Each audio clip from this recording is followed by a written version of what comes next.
again. Good evening, YouTube. Welcome back. Welcome back. It is that time of the month again. Hey, it's the first stream since the channel turned 10 years old. Hey, happy birthday to you. Okay, I'm not going to do that, the rest of that. Hi, hello, good evening, YouTube. Welcome back to the Kamikaze Games channel, and welcome back to the NASCAR Thunder 2004 100% race length career mode on Legend difficulty as Tony MF Reigns. Tony fucking Reigns. TFR, if you will. Last time, I don't even remember what happened in the last races. It was, oh yeah, Brett Bodine got his second Martinsville win. Third of his career. Tony Stewart got another win at Atlanta.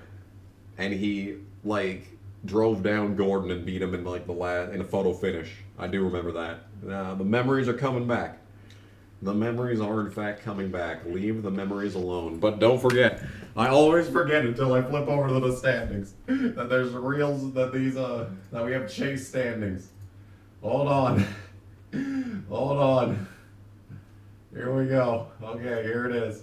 Oh my god, everything is so laggy today. $5 from Scott McNew, thank you. Thank you. Five! You're gonna give me 5! Sweet. I was looking for something to watch tonight. Happy 10-year YouTube anniversary. Oh, God, thank you, Scott McNew, for the wonderful 5. Anyway, so after the previous race, Stewart has a massive points lead by a full race, pretty much. Unless he blows up in one of these races, it's pretty much done. Mark fucking Martin is second. So, you know, as he does, and that's basically his middle name, may as well be the number 2. But the rest of the chase is pretty uneventful. Actually, it's a wild fight for second in points. It's happening for second, but Stewart is just too good. He maximized his shit in the previous iteration of the points format, and now in this iteration, in the chase, he's doing the same thing. And speaking of doing the same thing, he actually is pretty close in the real points as well. If Stewart has a good couple of races, there are 3 races remaining in 2004. Anything's possible. I mean, we know that Tony Stewart is capable of doing that. Of doing exactly that. It's not nearly as good of a season as he had last year, but it's pretty close to his 2002 stats, which is quite interesting. Quite interesting. As for Tony Reigns, I mean, it's been better. Well, I mean, it's not terrible. Okay, 32nd. 32nd in points, with 7 poles, 2 wins, 6 top 5s, and speaking of wins, we're going to Phoenix. So basically, we're winning this race. I saw that Yoshi gave me a 3-month member message. Think that I could get a top 10. I think I'm going to do you one better. I'm pretty sure we're winning that. Oh, shit. Hold up. Did I forget to save the game after making adjustments here? Wait. Okay. Okay, we have fresh equipment for Rockingham. We're going to be using the 96. Okay. Alright, I got everything sorted out. It's fine. It's fine. I know what I'm doing. Okay, we're doing that. And we're doing that. And we're doing that. Car rating is 70 for Phoenix. I feel like that's probably going to be that's probably going to be more than enough. But then again, I thought we were going to do, top 10 in Atlanta, and we finished fucking 27th, so, you know. Yes, I too dream of donuts. Oh my god, Dale Jr. is on the pole! Wow! That is surprising right there. Okay, so we're probably gonna keep... Okay, let's take out the half round of wedge for qualifying and then probably put it back. 55-11, 55-11, 55-10. I'm gonna do preset 5. Preset 5. Just came in for first round of pit stops. They're playing the Southern 500 right now. I think I'm gonna finish the race before you finish this race before you finish yours. I'm gonna be honest. Oh god, the TV's muted. Hold on. There we go. Alright. I really don't want Dale Jr. to get the most poles this season. I really think that we can get the most poles. I think if I get this pole and the pole at Rockingham, we might be able to automatically lock it up, or it would probably be a tie, knowing how this game goes. He's probably going to get the pole in Miami. Oh, you could just roll it so far into this corner. Oh, Phoenix is a really fun track to drive in this game. It's a departure from every other game with Phoenix. We got the pole! Hey! Look at that! P1! Look at that! Hey! We're on the pole! Interesting! Oh, you just drive it so far in. Okay, I'm putting the wedge back in. Okay. Did I do better on the first or the second lap? I don't know. Yes, I watched the Rolex 24. I don't want to answer any. Oh my god, we got the pole by 3/10. Okay, so as it turns out, we may have a bit of an overpowered car. Uh-oh. Oh, we got the pole by a margin. Okay, where's Stewart? Did Stewart's name flash by at any point? Shit, man. It probably did. Labonte's starting pretty bad. Terry 29th. Oh my god, what a start for Terrence. Casey doing terrible. Newman 40th. What? Bruh, what happened? I thought Newman was a qualifying god. Okay, he's starting in 6th. 10 months for JD Land. What a legend. 10 months. Everyone's starting to get closer and closer to the 1-year membership area. So that's good. Anyway, before we do any question and answers, let's do MRN.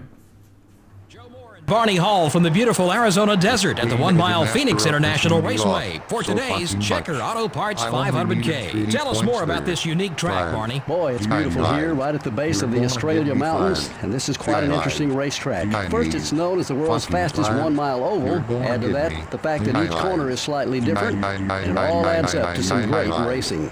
The 21 car would like to break this run of bad luck he's been having at the speedways. Yeah, I have been surprised to see him run so poorly on these tracks. I can only imagine how he feels.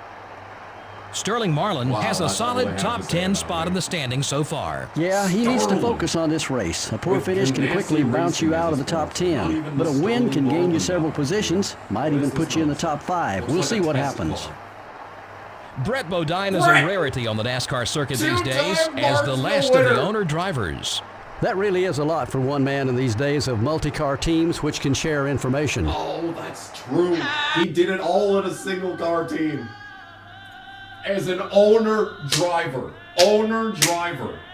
Brett Bodine has 2 Martinsville wins. What a legend. The paperclip master. The man should open an Office Depot.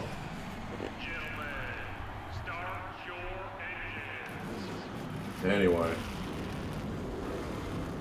How's it going, chat? I think we're gonna win. Sadler with a good start. Pulling for Tony, dude. And if I can't win this, I just need to make sure Dale Jr. doesn't lead any laps. Because I want Tony to win another championship. Shut up! Talk about me! Talk about Tony Raines, the pole sitter. God damn it. The starting lineup every time, dude. Did anyone see that video that Nixon uploaded like twice? Of the murderer Ashton Lewis and his first victim all the way back in like 2003-ish? You know? Ashton Lewis took out Mike Harmon, dude. And that was just the first of many victims of the murder. Goodness, dude. Anyway. So, Phoenix. We're probably going to win this. Woo! Good times. Good times. Yes, I agree. Go Eagles. Go Eagles. That is my official prediction. Plus, like, they are unstoppable. I mean, they kind of looked a little weak against the 49ers in the first half. Like, they should have blown out the 49ers after, you know, everything that happened. But, yeah. I still think the Eagles are going to be unstoppable, and they're probably going to win by double digits. Ward! Ward. Ward. Ward. Yeah, and I'm kind of pissed that the Eagles are going for a second Super Bowl and are probably going to win a second Super Bowl in the last 5 years after having 0 for their entire existence. And yet the Chargers can't even be bothered to get a playoff win. Very cool. Very cool indeed. Starting from row 15 will be the Kellogg Chevrolet. Yeah, look at Terry Labonte with probably his best start of the season up in 29th. And the Greens are together. Every race, the Greens are together. I wish that when people do good in this game, like if we force them into winning races, they just naturally do good. Because that happens in NASCAR 08 on PS2. We were able to make Casey's angel come true. He was a legend. An absolute legend by the end of the season. But not in this game. Not in this game. I got Casey 8 championships. Casually. There's the speaking of murderers, see, right there. Hit him with a changeup, yeah. And who said that race car drivers aren't athletes? And rounding out the 43 car field is the 43 car. Very good. He'll probably be the slowest motherfucker on the track. Alright. Phoenix International Raceway. This is one of the shortest races of the year. And I'm not planning on doing another race afterwards. Sorry. Rockingham is one of the longest races of the year. But it's fine. We will be very fast and try to end this race as soon as possible. 312 laps lie ahead at Phoenix International Raceway. We have a decent jump. Come on, car. We can beat Dale Jr.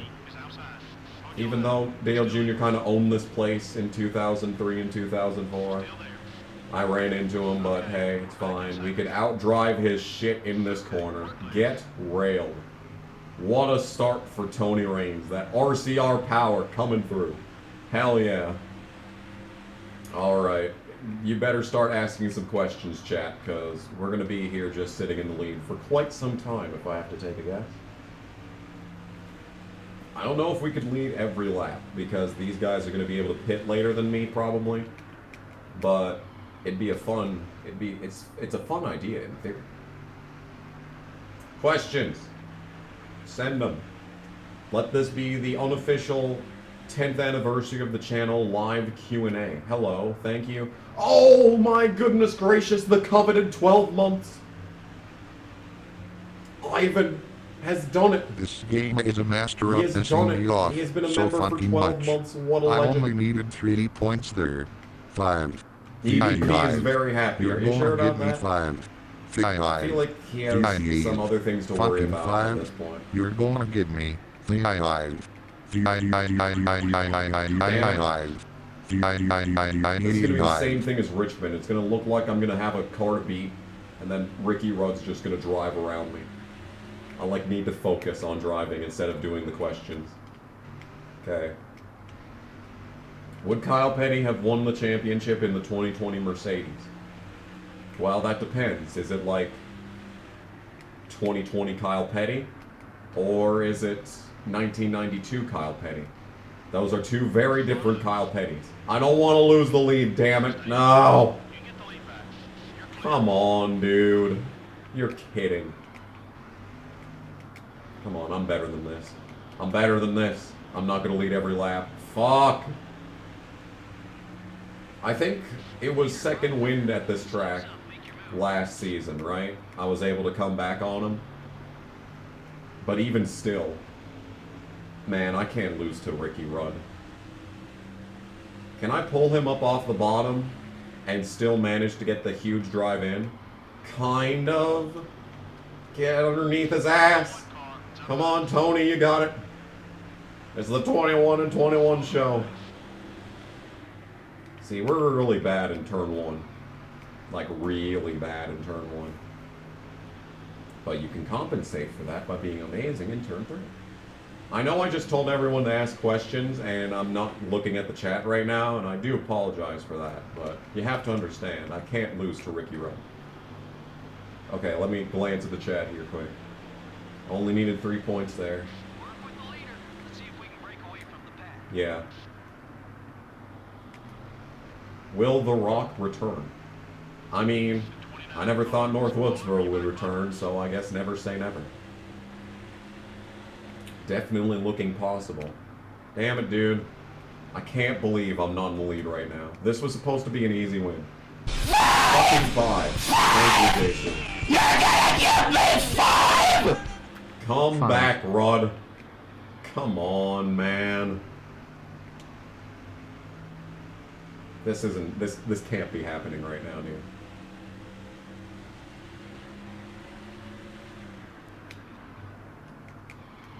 It's still funny. Can you not? This is why I took... Wait, did I remember to put that wedge back out again? I don't think I remembered to put the wedge back out. I think we're still on -1 wedge. Wow. So the car is actually driving better than I should have made it drive. Huh. Well, that's a problem. Okay, so maybe we're not winning this race. Fuck, dude. Come on, man. This was supposed to be the easiest win. Dude. He's just driving off. Oh my fucking god, Harvick, you sack of shit. Yeah, and it's my fault that he ran into me. Yeah, definitely. Alright, well, visual damage on lap 11, I suppose.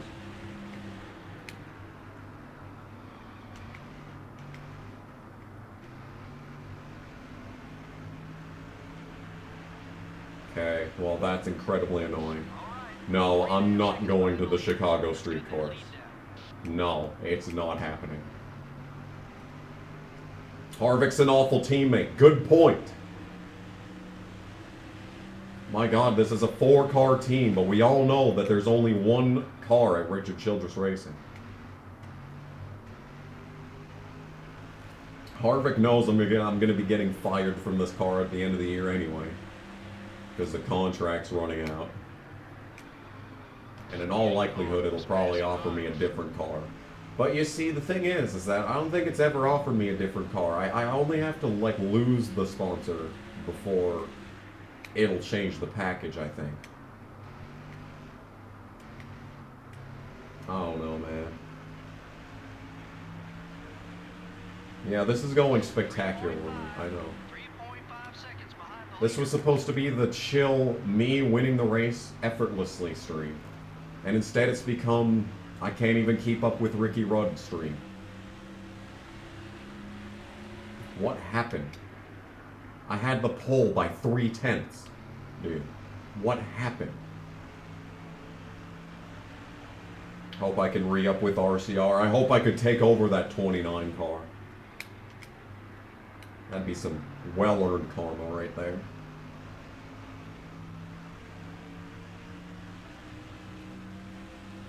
What NFL team is popular in my area? What do you think? It's interesting. The rivalry is Broncos versus Vikings. You're either a Broncos fan or you're a Vikings fan. At least that's how it was in 2004 elementary school. Maybe it's different now. I don't fucking know. All I know is that I was a man on an island as a Chargers fan as a child. Actually, that's a lie. I've told the story about my Randy Moss jersey before, right? I know I've told it, but has everyone heard it?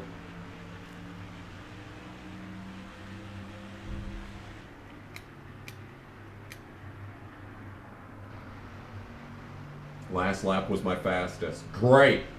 They're still driving away. Maybe traffic will make a difference. Maybe the slow car is gonna get in the way. Slow car.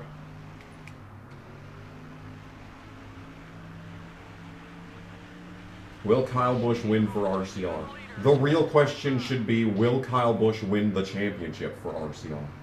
Yes, he's going to win in the 8. It's the best car in the field. I should drive the 30 or the 31.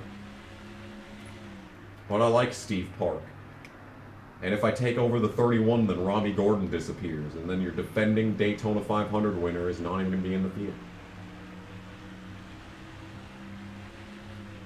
Everyone is the Saints there, I can about imagine. Okay, I'll tell the story about the jersey. I'll tell the story about the jersey because I'm trying to drive the... Oh, okay, well that could have gone horribly wrong just then.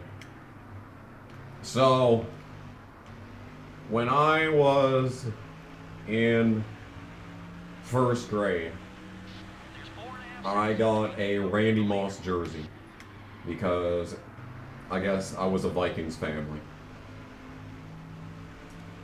Interestingly, first grade would have been 2004, which is the year that Kenichi Udeze was drafted by the Vikings.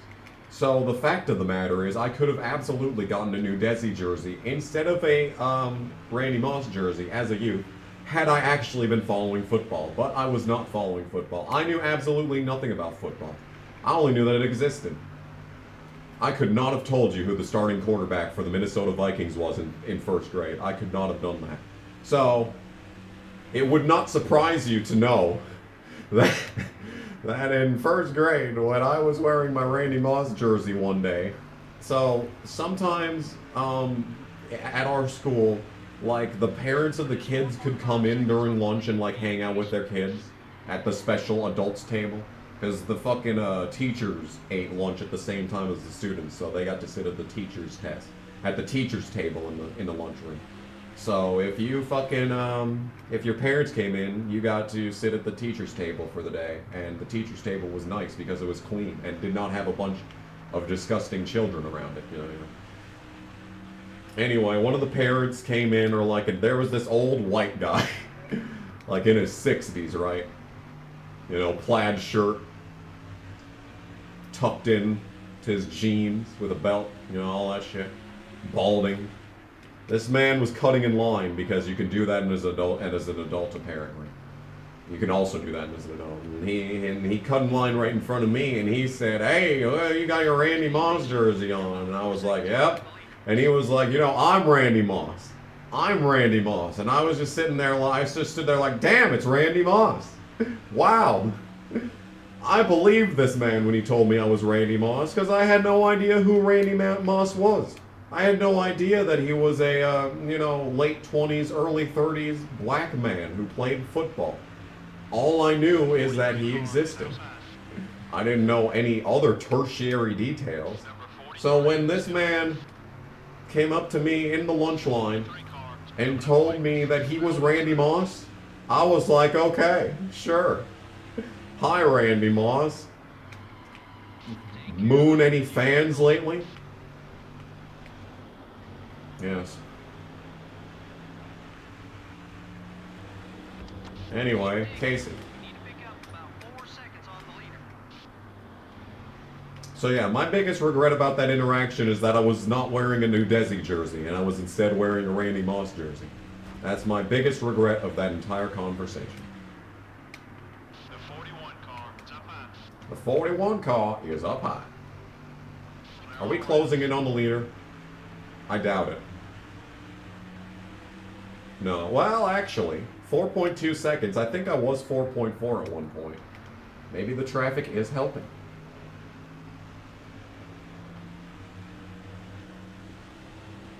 Yeah.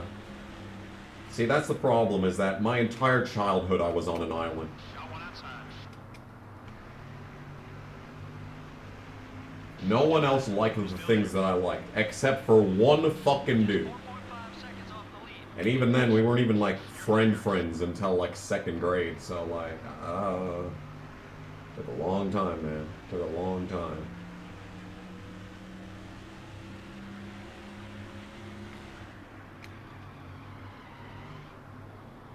Anyway, maybe we're late enough into the race where I can actually start answering questions.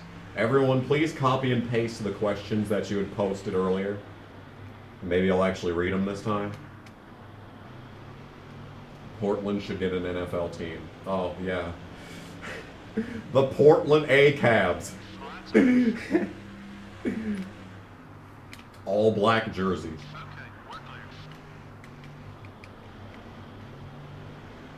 Their quarterback lobs their deep passes just about as well as our terrorist activists lob Molotovs at, you know, ICE detention centers.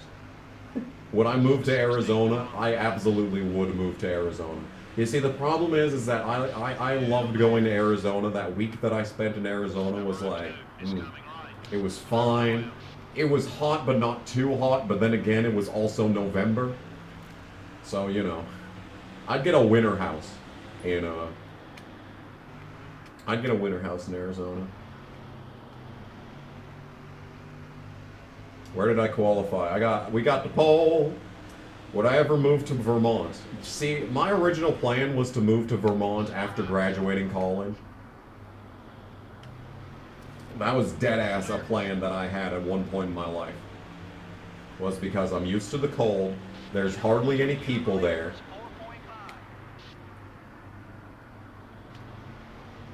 You know, like the capital of Vermont has like 30,000 people. But like the capital of South Dakota had like 10,000 people, so, you know. Pierre, South Dakota is one of the most boring places on the planet. It must be said. You're clear. I would also move to, well, okay. JC is 100% correct that I would pick Louisiana before Arizona. Because Arizona is gorgeous but boring. Louisiana is warm most of the year. And sometimes and there's always that, you know, that significant chance that at any moment in time your entire existence could be wiped off the face of the planet from either a tornado or a hurricane. So, you know, there's excitement in the air. Excitement. You never know what to expect.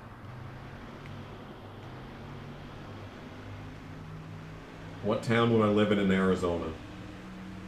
Got one outside. I was thinking Winslow. Clear all around. It's far enough north away from the disaster that is the border. We need an episode of The Simpsons family and the Family Guy family getting into a brawl.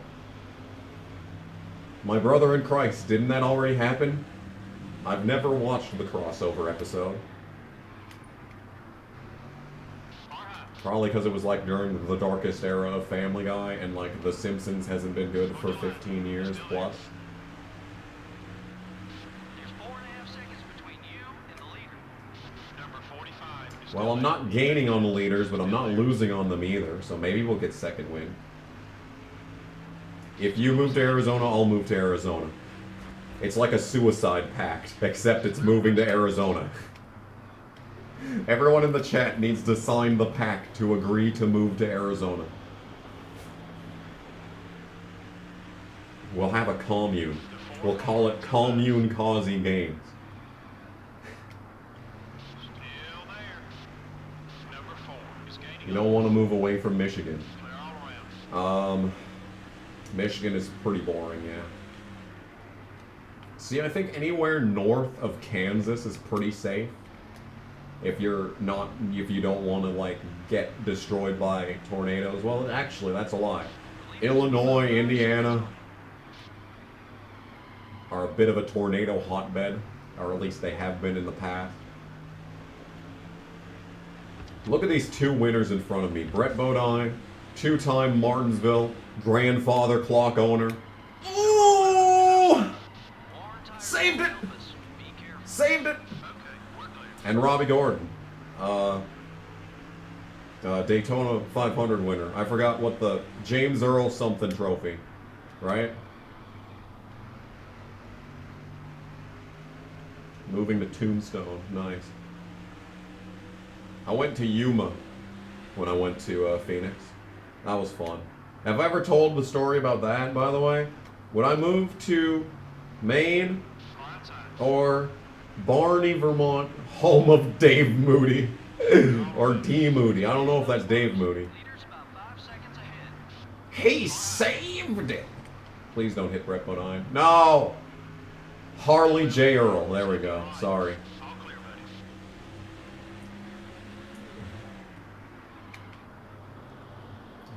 Damn, dude.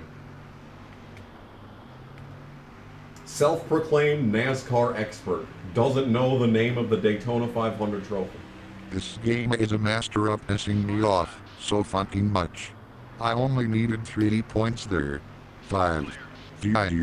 Okay, so You're here's... gonna Okay, get I me wanted to 5. tell this story for a while, but I've never, like, found the correct avenue. And I'm pretty sure I've talked about it before.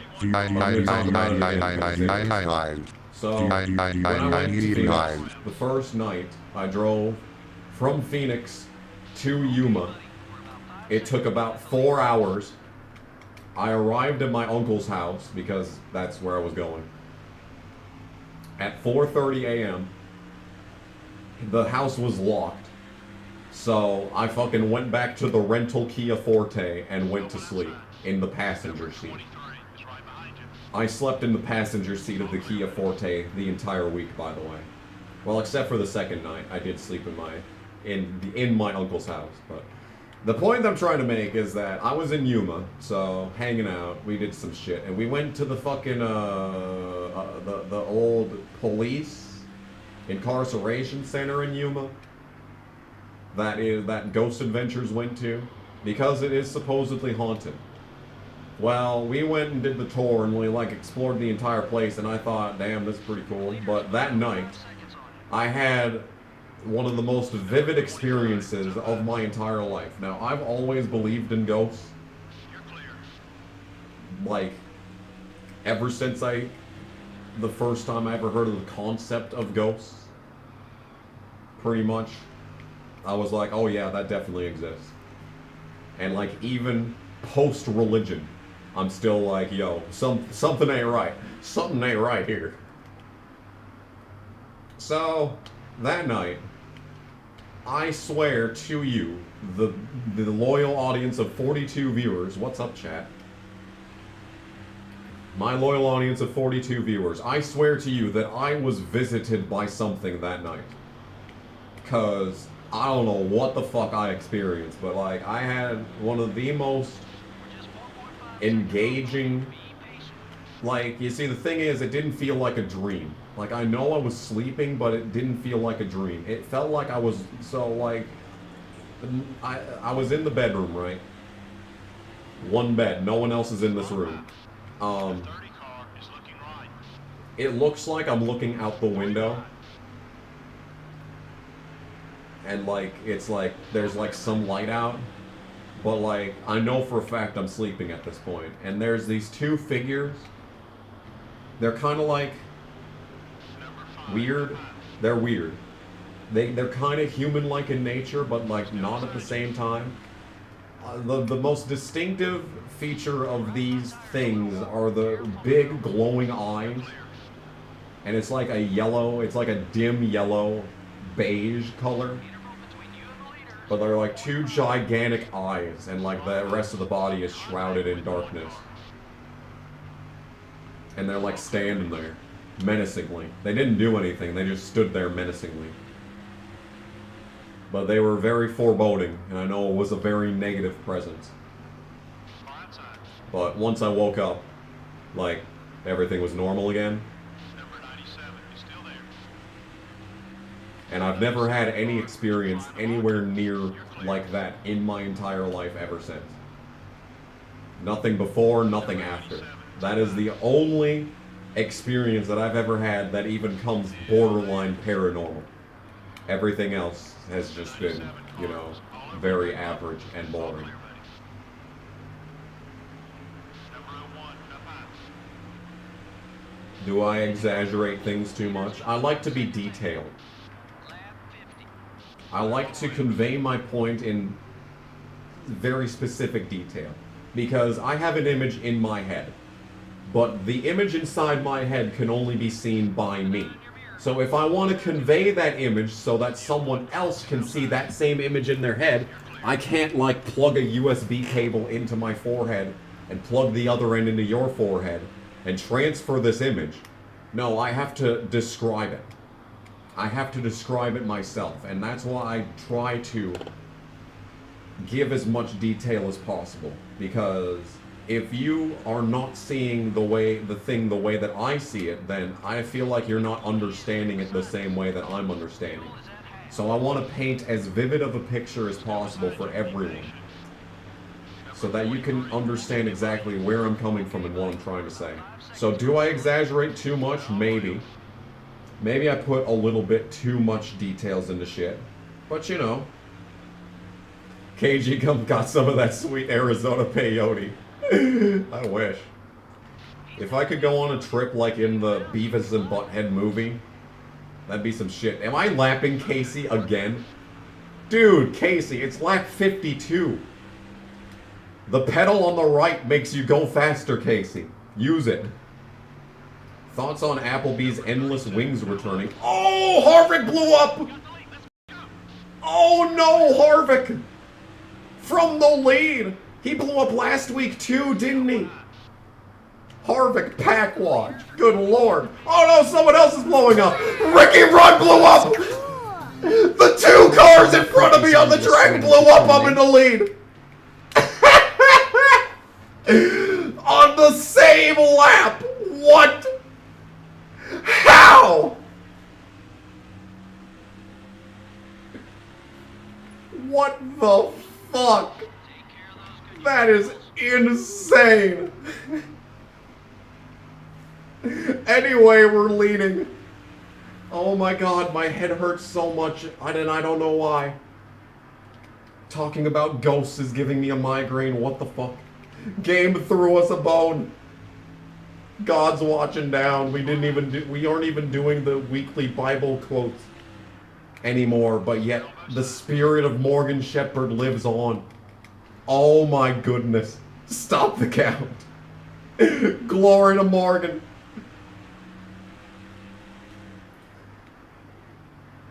Oh my goodness gracious.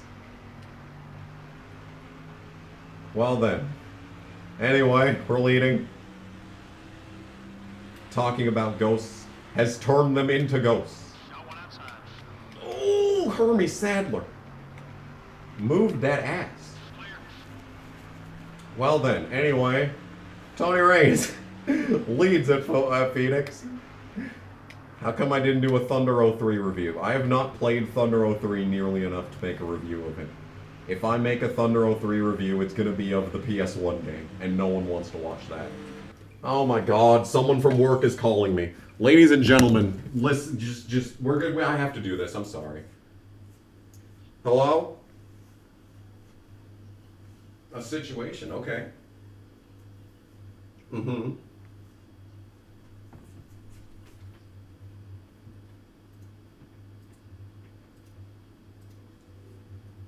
Okay. You're just trying to press the button, right? And it's not doing anything? That's happened to me before. The only way that I had a fix around that is to just go back, just hit close and start over. You've done it twice, really.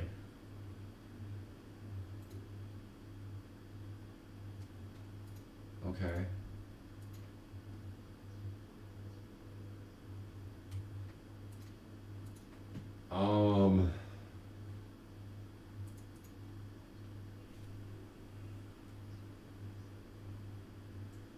I can't see your screen. I can only do it the way that I see it. And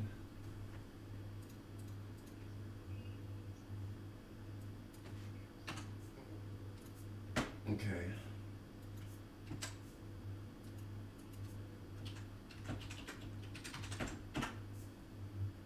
Okay, there he is.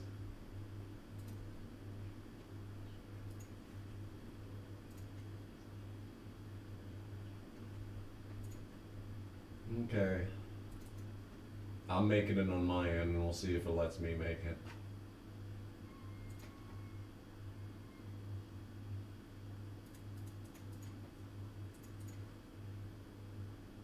Alright, it worked for me.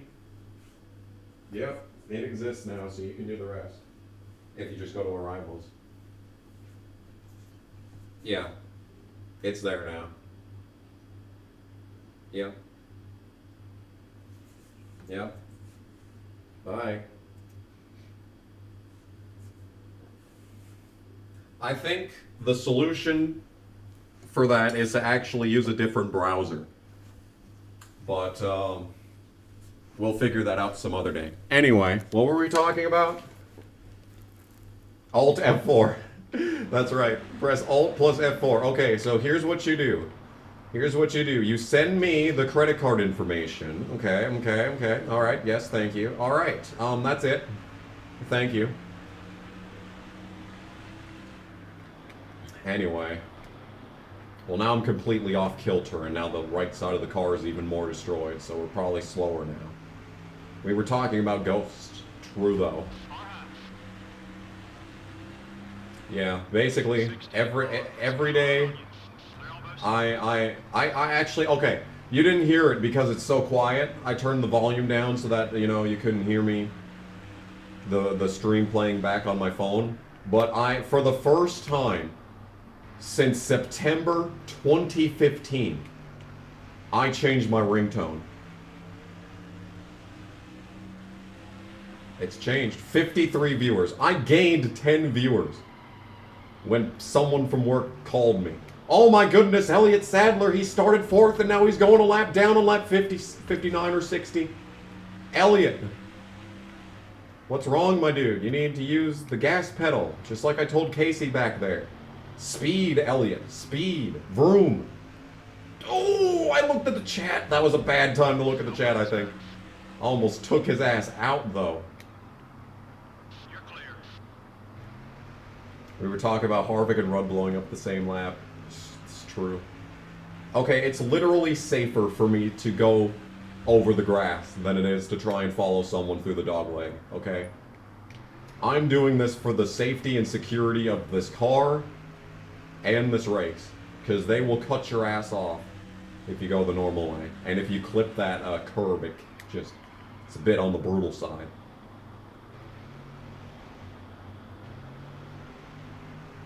Do I have a payday bar handy? No, I don't. What did I do the year before I started my YouTube channel? I practiced YouTube. I have some recordings of me practicing doing YouTube commentary. I really want to upload the one that I'm thinking of right now. Ooh, get on the brakes! Number 10, top on. This track is so dangerous. These lap cars are just hazards. That would have been 2012 was my end of freshman year, start of sophomore year, so I was hating high school. The 10 car was passing high. I was already done doing extracurriculars at that point, besides band, which doesn't even really count in my opinion. You haven't got much longer on that left front tire. You remember that minute in Texas when I went into the gas station to use your card and pay for the gas? Did I do that? I only remember driving the car from the get the pumps to the gas station, and then we went and got Burger King inside of said gas station, because it was a Mobile One Burger King combo. I do remember that, but I don't remember using your card.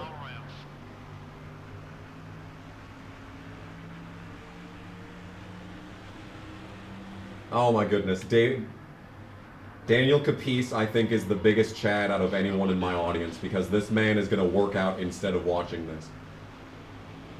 If everyone watching this went to work out for a half an hour, they'd come out like better people. But instead, you're watching me run a 100% race in this game. Adam Peel's been a member for 12 months. Hell yeah, thank you. Who will I hate now that Harvick's retiring? My brother in Christ, Chase Elliott, is still racing and will be for another 20 years. You don't have to worry about that. This game is a I master want of my missing speed me channel off back so the way I fucking said much. it in my video. I only Which needed video? 3 points there. What fucking year is 5. this? VII. You're gonna give me 5. Bill VII. Elliott. VIE. Fucking 5. You're Bill. gonna give me VII. Billy. Billy, don't you use my number.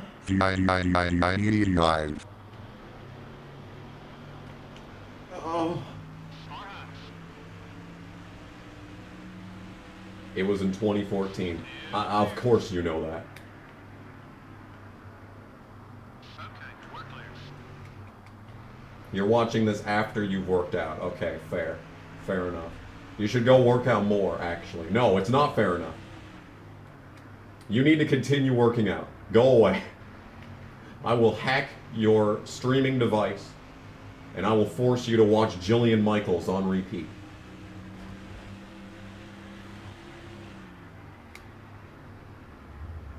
Got one high. Do-do-do-do-do. Clear.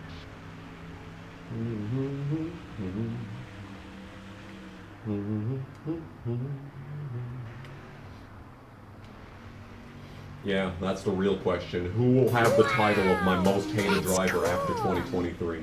And so will Logano. I feel like it's going to be difficult to change. But hey, you never know. Stranger things have happened. Damn, dude, we're about to lap Rusty. Okay, so this is the speed that I assumed I'd have over the course of this race. I just didn't know that it would take Ricky Rudd and Kevin Harvick dying on the same lap for me to get the lead, but this is the kind of pace that I assumed we'd have this entire event. Damn, dude. That's rough, though. This is just like Infineon. Because Stewart blew up in that race. My only real competition that entire event. And now the only car's faster than me blew up again. He's taking it easy on you. Is anyone else you can Dude. All talk, no talent, exactly. Someone's playing very loud music right now. Probably in their car. Probably with an infant inside the car. There was this one time I was working at the grocery store. This was like 2014-ish. And there was like these fucking tweakers who pulled up. And the music was playing so loud that you could hear it from inside the building with both doors shut. You could hear it inside the building. And they left their infant child inside the car while the bass was quite literally vibrating through my carry-out cart. I could feel it through the cart, the sheer vibration. So I'm sure that child is in very good hands right now. I'm sure I hope the government has stepped in at some point. Basically, is what I'm trying to say. What are my expectations for Ty Gibbs? I really hope that he wins the championship again. But honestly, I don't think we see any first-time winners this season. Not even Priest. Because there's only a few tracks that Priest is really good at. What will you do if Logano / Elliott We don't win go 8 to Iowa. titles? We do go to Richmond. But I don't remember him being anything particularly special at Richmond. Jarrett, just fucking move your fat ass, okay? I don't care what position you're in. I'm the leader. You do not need to block me off the track. You are slower than shit. I am lapping you. Go away. The child needs therapy? Probably. Future school shooter. Future school shooter moment. Anyway. Wonder if this video will get taken down for me saying school shooter multiple times. What will I do if bitch or other bitch wins 8 titles? I will probably not care because the championship means nothing. Thank you, Jeremy Isley, for another $2 in response to someone else's chat. They're banging to the new gas station. Damn right. How they got my album from 2023 back in 2014, I don't know, but hey, fair enough. Still there. Take it easy. I've sold 5 copies of the CD so far. Pretty proud. Pretty proud of that. That's a mark of pride for me. Wow, that's cool. Whoever You bought go it on a recently, major the most rampage, recent liar. purchaser was from Canada, and I'm like, damn. This music's spreading all over the globe. We're gonna get gas. What I wanted to do originally was sell copies of Gas Station in gas stations. what I was gonna do was go up to a gas station and be like, "Ayo, so I sell you this for $5. You sell it for $10. We both make a profit. And I get to say that I sold my album's gas station in a gas station." This is quite literally a symbiotic relationship right here, my dude. I didn't say it in the first 45 seconds. Nice. Look at me. Making it happen.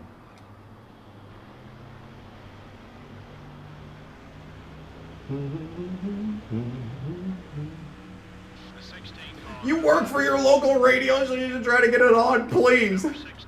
Bruh. There's like no trackers associated with it. Like if you put the music in your video right now, it will not get copyright claimed. Because I set the distribution to not do content ID claims.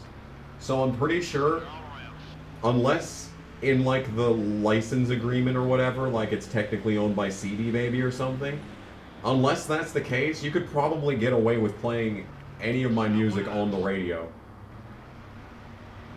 with no legal issues whatsoever.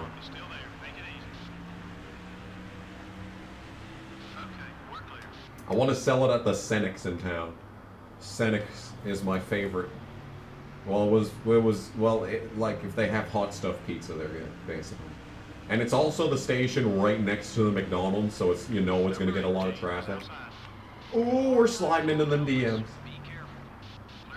Did I take the pictures for the album? Yes. Making that picture on the album cover is one of my best achievements, I think. I did it entirely in Photoshop. There was no other programs. And I took that picture on my phone, so just phone quality level camera. Phone level quality. And it was able to, I'm kind of mad about the fact that it came out really dark on the physical copy, but it's kind of growing on me. I kind of actually really like it. The title track is good stuff. I don't know, man. I still think I could have done better. It was well written, though. The one thing that I can always say about my music is that even if it sounds like shit, even if I'm a terrible singer, I'm still really happy with how the lyrics turn out in almost all of the music I've written ever. Have I seen Morbius? No, I have not. I considered watching Morbius when it was like the big meme, but like I had no one to go with, so I was like, fuck.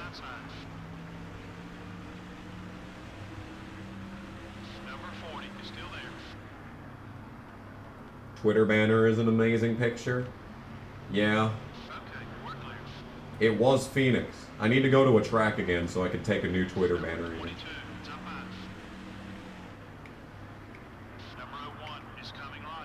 Wonder if that could happen this year. Yeah, that's a good question. Anyone who's listened to the new Gas Station album, do you have a favorite song? Tell me your favorite song and your most hated song, please. Please give me legitimate criticism, by the way. If it sucks, please tell me why it sucks.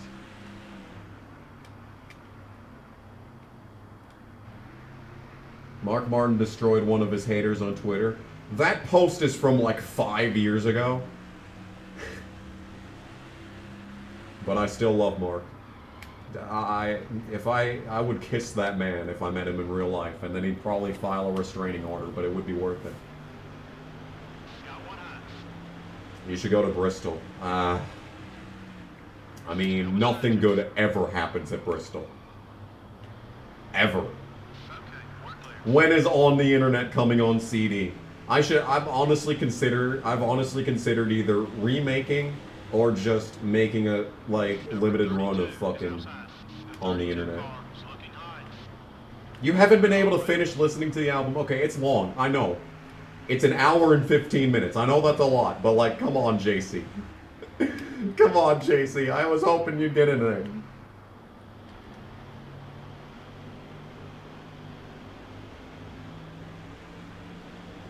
You were the one person that I wanted to get in there the most.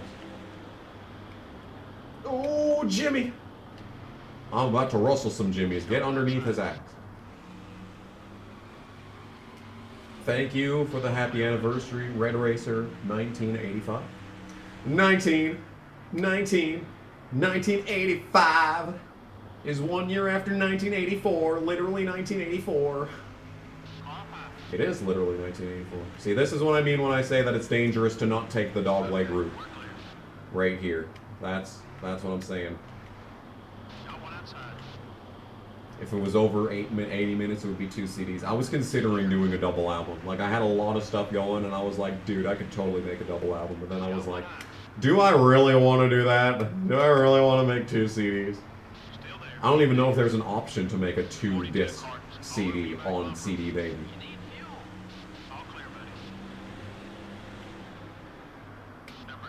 Oh! Why? Why of all people did it have to be Kurt? Please, car. Okay, looks like we're going under pit lane under caution. Cool. Great. Oh, no one else is pitting. Wonderful. That's great. That's really awesome, actually. So now Kurt's gonna run into me if I go next to him! And I'm the only one fucking pitting. Did I have to leave material out? I did have a clean version of I Hate You that I was gonna put on, but it was like literally like 5 seconds too long to fit on the album. It would have been like 80 minutes and like 6 seconds.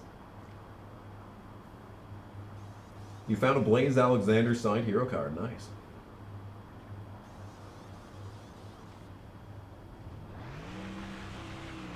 Great. No one else pit. That's wonderful. I'm so happy about this fact. Oh, cool. I'm starting alongside my 78 rival for this restart. How necessary. And not a problem in the slightest. There's only 12 cars on the lead lap, though, so that really helps us out in ways Congrats you would on never selling imagine. 5 more albums than Decker. Because now when everyone else inevitably... Well, you know what? When everyone else pits, I can pit with them. Because I'm going to be fast enough to basically drive back to the lead anyway. Right in here and now. Yeah. Well, congrats on selling 5 more albums than Decker. Well, that doesn't include the original album, which I sold like maybe 10 copies of, so hey. I've sold 15 more albums than Natalie Decker. Once again, proving that I am the superior ego. As if we needed any more proof. As if we needed any more. Anyway, Stewart's the leader. Give him some bonus points. That's what he needs. Rusty's picture glitched? Did it look horrifying? Or was it just missing?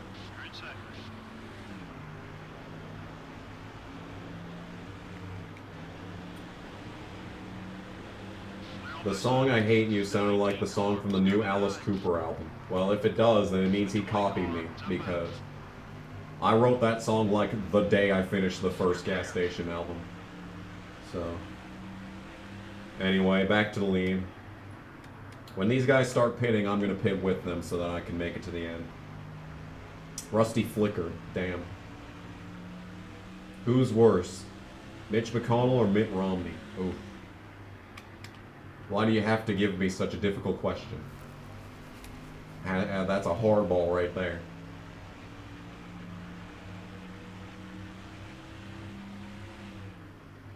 I don't know, man. Mitch McConnell is like the one thing standing in between America and success. But Mitt Romney is just horrible. He's just awful in every other way.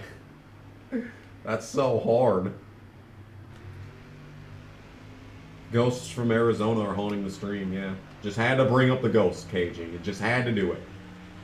You could have just let that shit die in the past, but no, you had to bring up the ghosts, and now you're going to be haunted for the rest of the playthrough. Unbelievable.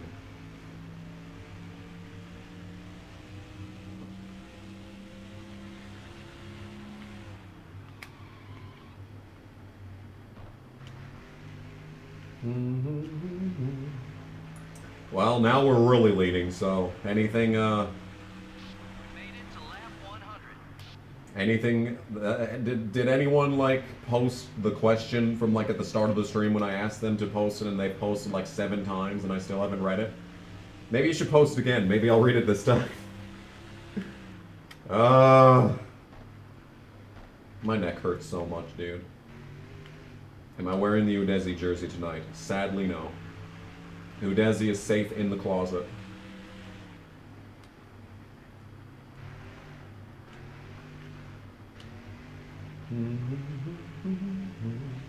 You had Wendy's earlier tonight. How unbaked. Why would you ever purchase something from a terrible company like that? Thoughts on glam music? Pretty good. I wish I had the talent to recreate it.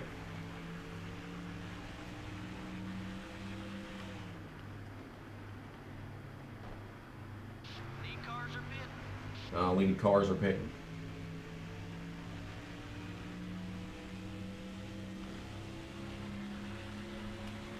Thrillville is done. Well, I mean, one more episode after the one that was just uploaded.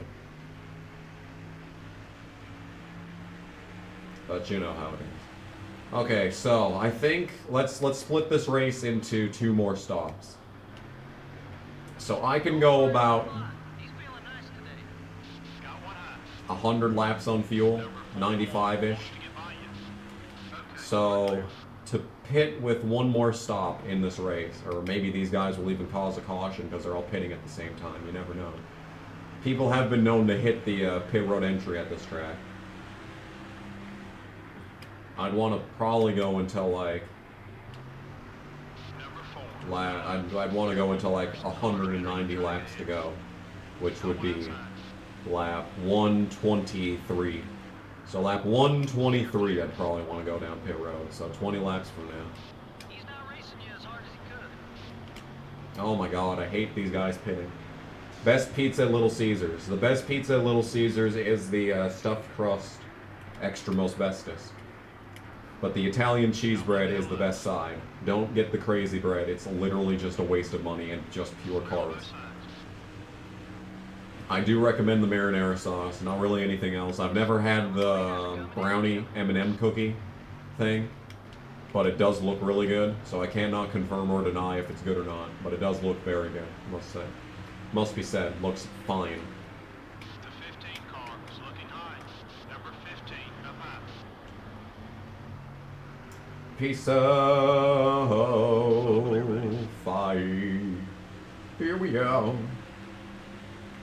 You know, there used to be a stuffed crust deep dish at Little Caesars for like a month. They gave one to me on accident and I was like, damn, this is actually really good.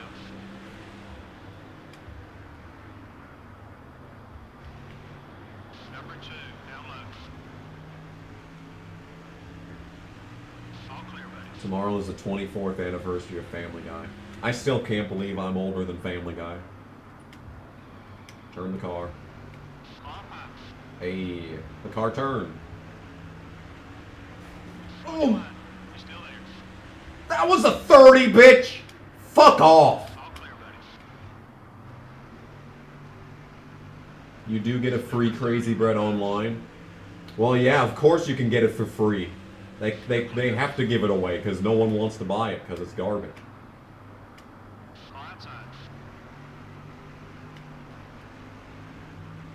The 30 car is still there.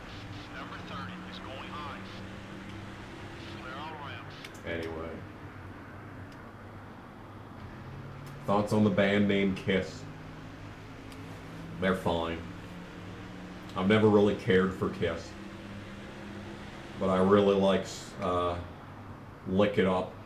I really like Detroit Rock City.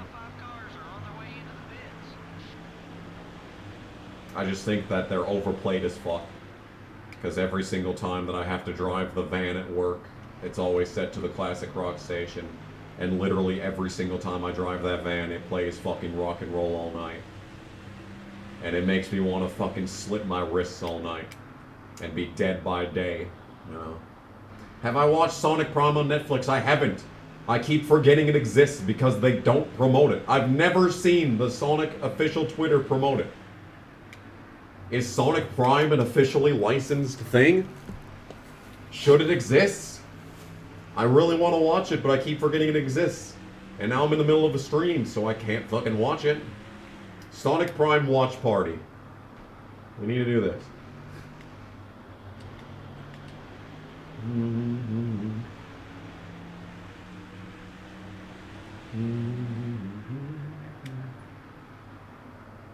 Little Caesars Pizza gives you the worst heartburn ever. Doesn't go away for days.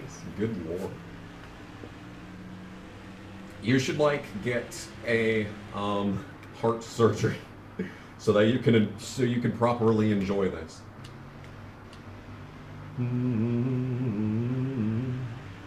Jack's septic eye is in Sonic Prime. What the fuck is this? Why have I never heard of this shit except for like on the art side of Sonic Twitter? How is that the only reason I know of the existence of this show? There's been no commercials on TV. There's been no promotion on the official Sonic channels.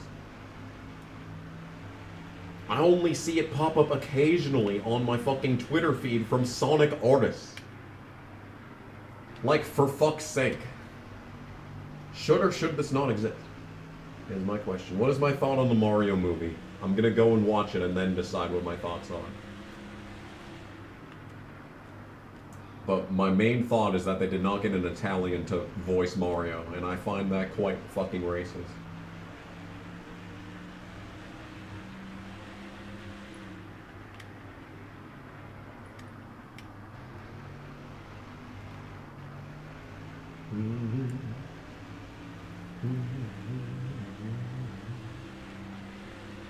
Anyway, I need to pit soon. Well, I don't need to pit, but it would be in my best interest to pit pretty soon.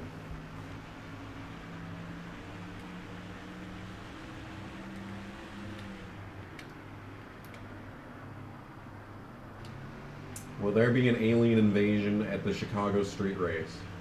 An illegal alien invasion, maybe. 'Cause it's no fun being an illegal alien. Phil Collins turned 72 today. Fucking God. I still remember my short-lived stint as Phil Collins theologian, where I worshipped Phil Collins. Y'all remember that Sonic fanfiction that I made when I was 15? Maybe not. Maybe not. One of the central themes was that there was, is that the future anthropomorphic characters worshipped Phil Collins because they found my collection of Phil Collins CDs at like an archaeological dig, and they thought that all humans worshipped Phil Collins. So they made Phil Collins into a religion. You only know of Phil Collins because of Tarzan. Wow! All I know of Phil Collins because of GTA. Here's a reminder to watch Sonic after the stream. Which is interesting.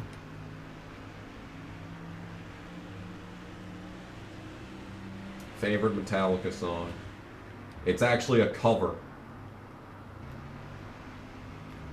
My favorite Metallica song is a cover.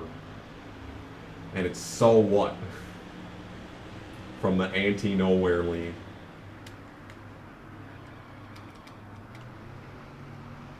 I was gonna cover the Anti-Nowhere League song "The Day the World Turned Gay" because I thought it would be like hilarious and ironic if a gay guy covered that song. I'm, you know, senior year Kamikaze was a troubled youth. He had a lot of difficulty. Lots and lots of difficulty with, like, the basic facets of reality. You just followed my Twitter just now. Goodness gracious, through the power of the internet, this man followed my Twitter. Enjoy me never posting anything, because I stopped caring about Twitter entirely.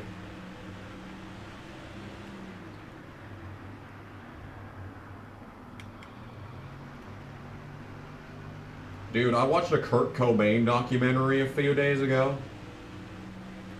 And, you know, what disappoints me the most is that the guy that I tried to basically emulate his hairstyle, his vocal style occasionally, and like a lot of musical notes from the new Gas Station album are kind of Nirvana inspired. I'm disappointed that this man that I have basically tried to emulate in every way was a fucking communist. Like that hurts. That hurts on a personal level. Makes me very sad.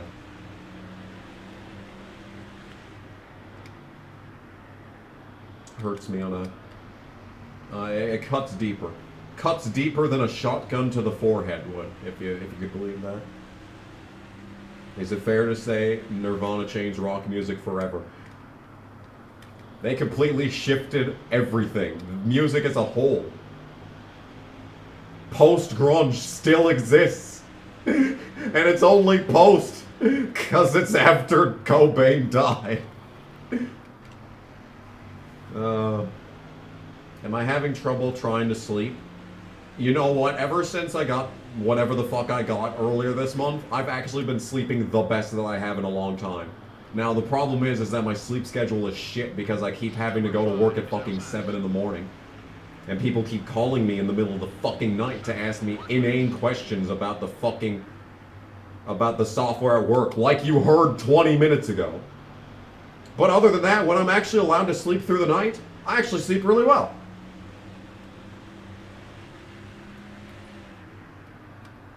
I know where you were going, JC. That was the joke. Pit in the car! Oh! Pit in the car! Hey! Oh no, I did fix the wedge! Wait, what? I thought I didn't fix the wedge. I'm gonna turn the PSI down, I've decided, because these tires are hanging on pretty well. So, let's turn the PSI down.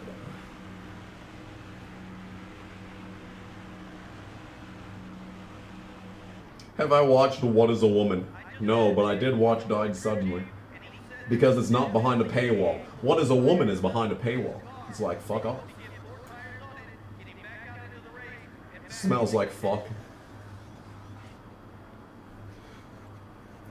Smells like a car in the wall. How bad are Super Bowl commercials? We're just gonna have to wait and find out. I'm sure they're gonna be atrocious as always. See, the worst part is that... Oh, I'm sorry, Anthony. Anthony, I apologize. I didn't mean it. The car didn't turn. Never heard of Alice in Chains? Boy. Boy.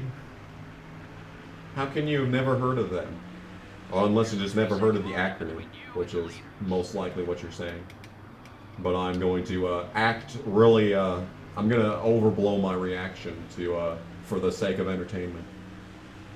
Turn the car, please. Oh, not that much! Using up those tires. No, you're using up my patience, crew chief. Please shut the fuck up.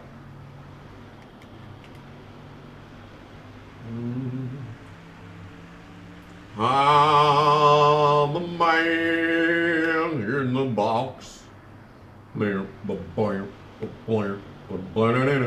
Alice in Chains. The singer. Nice. That's amazing. Yes, I've been to a concert. I've told the story before. I've been to 3 concerts.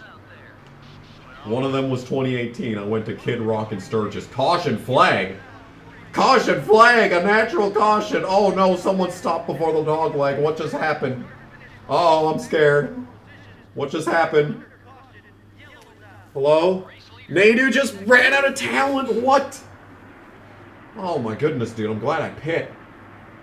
I'm glad that happened after I pitted and I wasn't going to be ahead of the field by a full lap. That would have been ridiculous.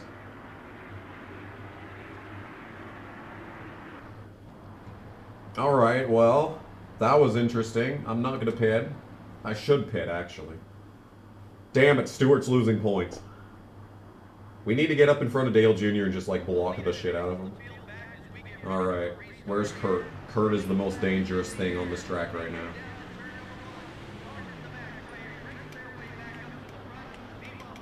Please turn the car. Work with the leader. Let's see if we can break away from See, that kind of stuff just never happens on Legend difficulty. I only ever usually see it on Rookie difficulty. You hardly see it on Veteran difficulty, even. Come on, Anthony. We got this. Come on, Anthony. Tony's Angel. It's the Tony and Tony show. Come on. At least pass Newman. We need Stewart to finish ahead of Earnhardt if he's going to win the championship in the game.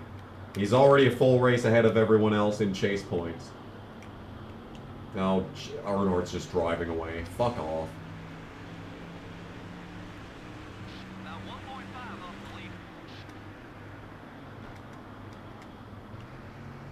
Did I watch the Royal... I did watch the Royal Rumble. That is something I did. God damn, I can actually answer this question. I watched the entire show. I wasn't really paying much attention, to be honest, because I pretty much knew the outcome of almost every match before it even started. The only ones I didn't know was like the Women's Championship, the Women's Royal Rumble. What else happened? Was there anything else? There was the Mountain Dew match, which was just stupid and dumb and also stupid. Pointless. And all that good shit. But, you know. Anything to give Bray Wyatt a win, I suppose. Bray Wyatt winning is good. So, what else, I suppose? I mean, the men's Royal Rumble, I mean, it would have been a lot fucking better if it wasn't, like, known a month ago that Cody Rhodes was returning. Like, if they'd managed to actually keep it under wraps and shit, that would have been an amazing return. Would have been one of the most memorable... It would have been up there with, like, Cena's return from injury. Maybe not, like, the heroic way that he fucking healed himself, but, like, you know, the fact that it was, like, a return. I know, like, the best return in, like, WWE history was Edge's return. Nothing would ever top that, but I feel like if it was a complete secret, that would have, like, that fucking roof of that building would have come down. That would have been some good shit. Anyway. Anyway, so that was kind of annoying how the entire match, like an hour and a half long match, was just to build up something we already knew was going to happen. So that was frustrating. That made the Women's Royal Rumble a lot more enjoyable to watch because I wasn't sure what was going to happen. Is CM Punk the most overhyped wrestler ever? No. Well, like, a wrestler, yes. Entertainer, no. Wrestler, he's, like, above average, but nothing, like, spectacular. But as far as, like, working, and, like, as far as microphone skills, second to none. His ability to just work a crowd is perfect, dude. I did not appreciate him nearly enough before his pipe bomb. I should go back and watch some classic WWE, see CM Punk in his first existence. Oh my god, dude, that's why I hate the fucking dog leg. Fucking entered the corner from the center of the track and I had to get on the brakes, otherwise I would have died.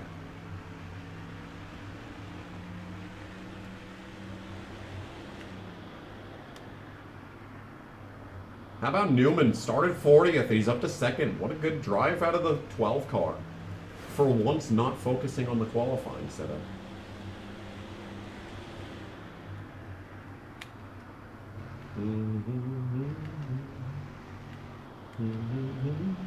There should be an educational rapper who raps about math, and his name should be MC Squared.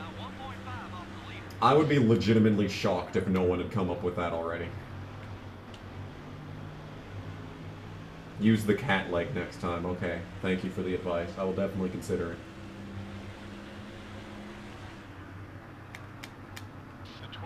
Hell yeah, Newman. You railed, bitch.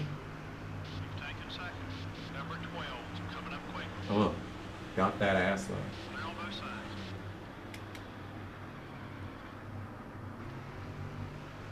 Best rapper is Parappa. Facts. Centimeter fuck. Fantastic.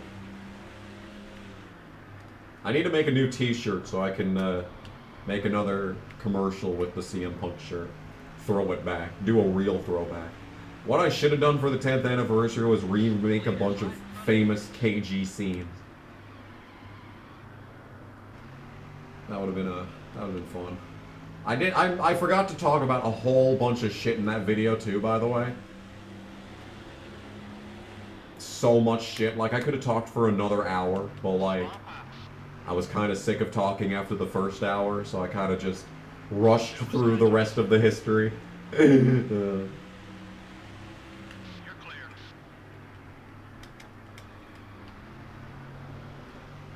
Do a throwback with Payday. I was thinking, if I ever do a iRacing leagues ever again, I'd do a Payday 21 car. Oh, dude! I did not mean to drive this far into the corner, but I got the lead. It's fine. Get railed or not.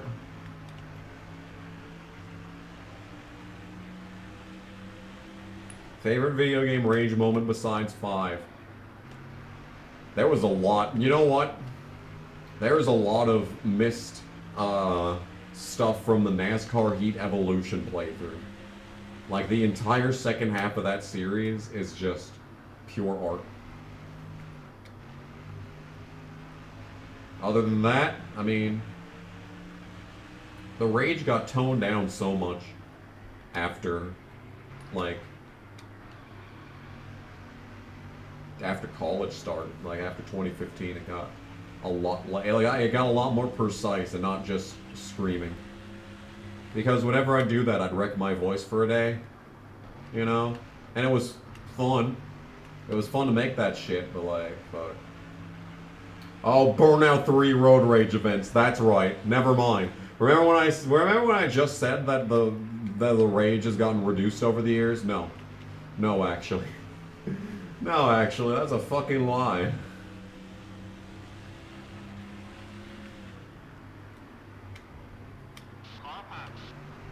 Thank you for giving me room for the quality. You're clear. Terry Cook hating me. That was a good moment. That was too perfect, honestly. I'm glad that didn't fuck me over in the championship, and it made for just a great moment. Made it for just a great moment. That was some good shit. The entire most recent Justin Labonte NASCAR 2005 playthrough is like, I want to do. There's 2 NASCAR games that I want to play for the channel right now, and it's like I can't. There's just no way I can top that playthrough. It's too perfect from start to finish. Number 16, it's up on. Help! Oh god. LA Rush was fun, yeah. Well, not fun, but like, yeah, that race sucked. That race fucking sucked. Clear all around. Nothing will ever top New Hampshire. You mean the one where, like, I, like, go insane over the course of the race? On Tony Rain's Season 1 original version?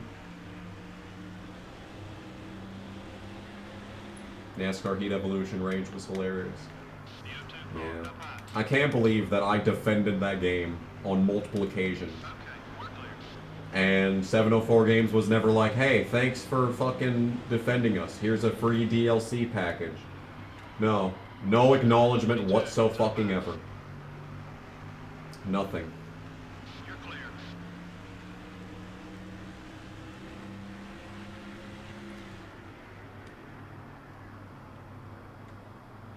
Just goes to show you what you get for fucking sticking to your guns. I was just glad that it wasn't you Technics making the games anymore. Because NASCAR 14 was such a fucking fuck up of a game. Biggest waste of $60 that like I've ever spent in my life. I bought Need for Speed Rivals at full price, $60, and I never played it. And then I sold it for like $12 on eBay. And that was still a less waste of money, a waste of $60 than fucking NASCAR 14. Man No 8 versus the Kickers. I didn't want to go straight to that, but yeah, that's one of the... You know, it sucks that I was so bad at YouTube at the start because the games played themselves. I said it in the fucking video, in the 10 video, but the games literally played themselves. The hard time playthrough is amazing, and the Madden 09 Fantasy Challenge versus the Kickers could not have been more perfect. I just was terrible at making videos. And like I split them all into fucking 10-minute clips. And like the final game versus the Kickers where I actually beat them is in fucking 3 episodes.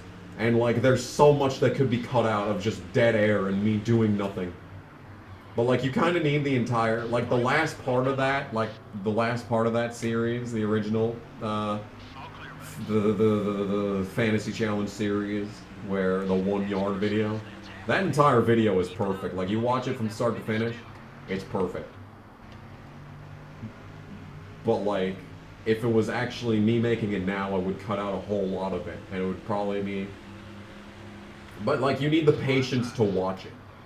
You need the patience to watch it in full, and like that's the problem, is that no one cares to watch long shit anymore, unless it's a stream where you get direct interaction with the person filming the video.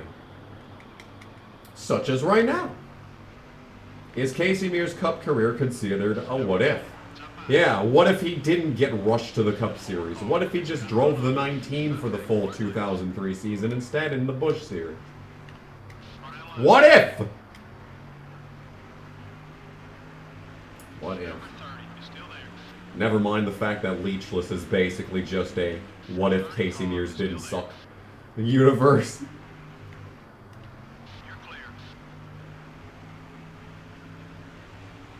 The Minecraft Rage Pillar, yes. That was a good. Oh my god, dude. They just get in the brakes so fucking early, dude. I cannot set up the corner properly. Yeah, that Minecraft series on the Shadow Cavult channel. Cavult. Remember that? Damn, dude. I remember that. Yes, that's exactly what I'm talking about with the NASCAR Heat Evolution series, was Texas.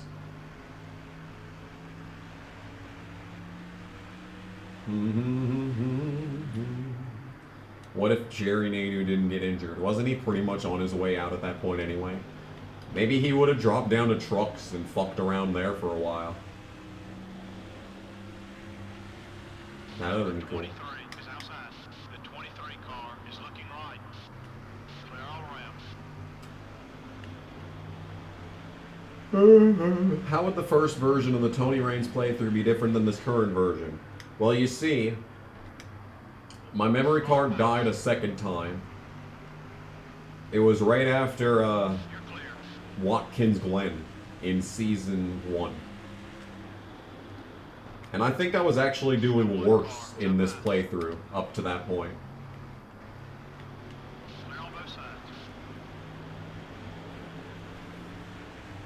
I think I was actually doing worse in this version of reality. But it was basically the same thing. Like, I died a lot.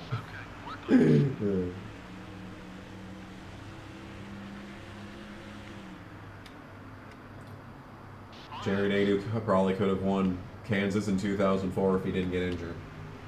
Well, fucking... Do you think that Hendrick would have kept Joe Nemechek in the 25 for another season? Number 32, up high. If Nadeau didn't get injured? The 32 car is Or do you think Nadeau would have been let go from the 0-1? And Nemechek would have gone there anyway? I guess it all depends. I don't even know how Nadeau was doing that year.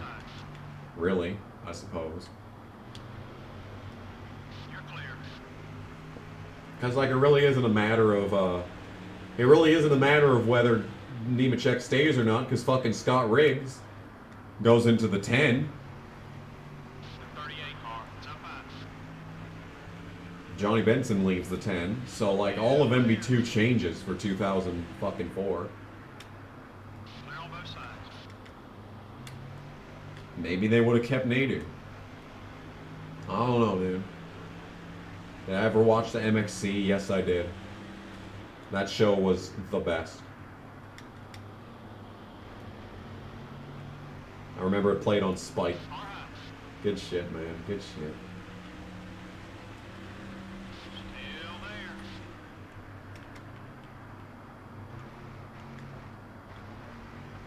yeah. 22 car is passing high. Nadu taking me out at Charlotte in season 1. That was a moment in time. The 9 car is outside. I was legitimately considering stopping that playthrough after that Coke 600 race, by the way. All clear. Like, the car was so slow that people just kept running into me in turn 1. It's like, I can't do anything about that. How do you expect me to survive 400 laps at Charlotte, where every single time into turn 1, someone could just annihilate me without me even fucking being aware of the situation taking place? And it took 3 fucking attempts until that Nadu race happened, and I was like, you know, fuck it. Number 97 is Ah, Kurt. clear on both sides. Just a fucking perpetual 78 rival. The new Kyle Petty. Kyle Petty.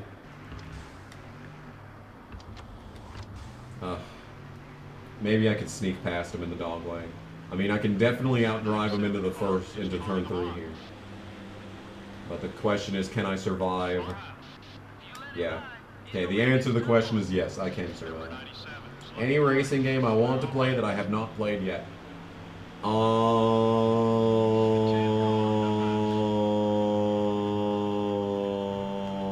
I've really played a lot of them, haven't I? I do want to try Midnight Club 3 again.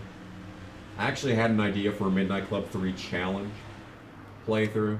That would be absolutely miserable, but doable, in theory.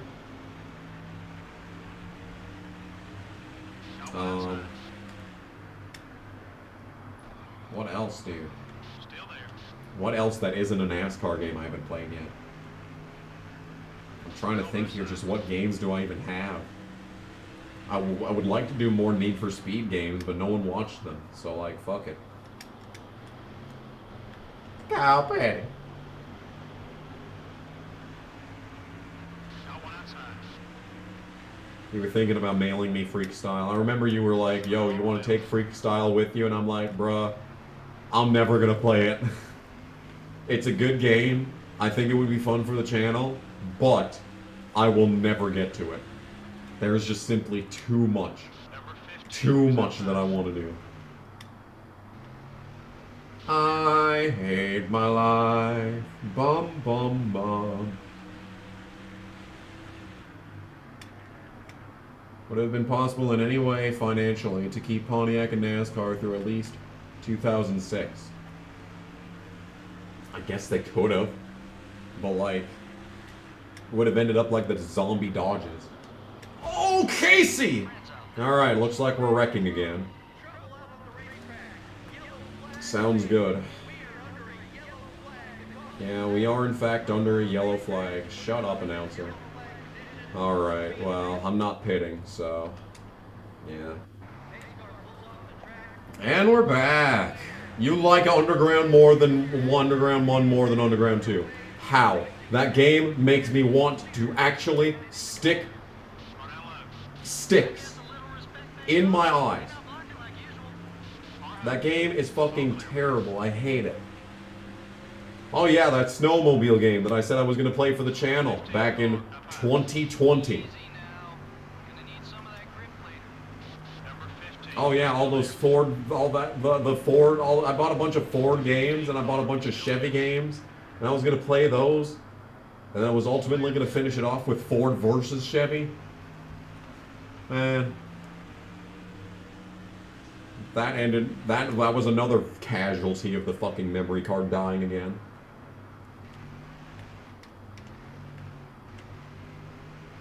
You missed the MTJ 2004 playthrough. I don't. That was miserable. I should try the classic NASCAR Thunder 2004 career mode again.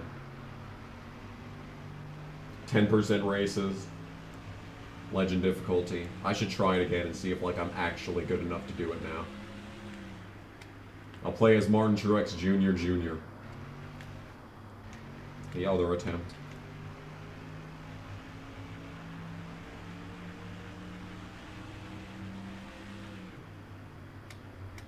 Bush spinning out Truex at Bristol. Yeah, that really pissed me off because like Truex has always sucked at Bristol, and that day it looked like he actually might have been good enough to win it. But no. But no, that was simply way too much to ask for. The open world of 2 felt dead and made for less quality of tracks, way too many races with no substance to them. My dude!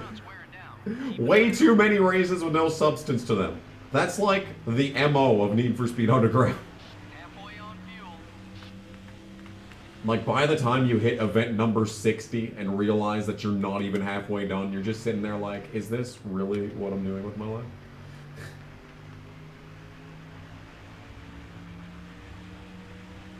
And the AI was too easy. I guess I haven't played Need for Speed Underground 2 in a long time. So I don't know how hard the game is.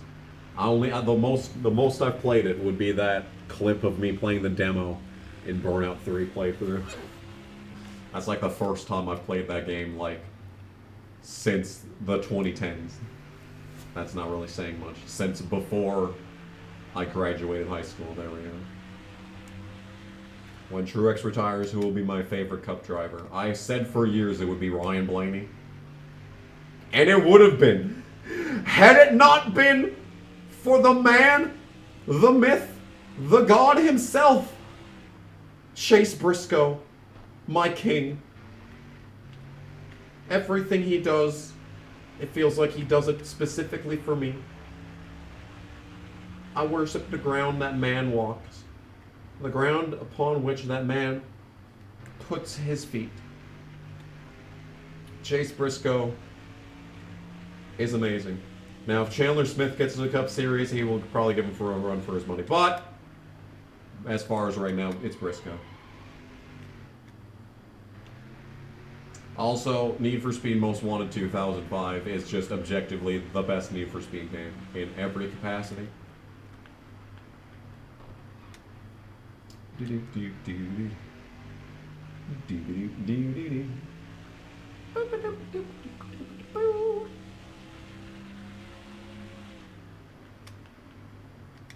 Chase Briscoe took over from a god and himself became a god.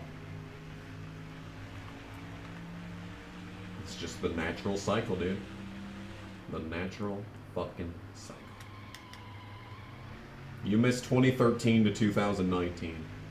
I missed 2016. I missed 2014. I missed 2004. 2004 was like the best year of my life.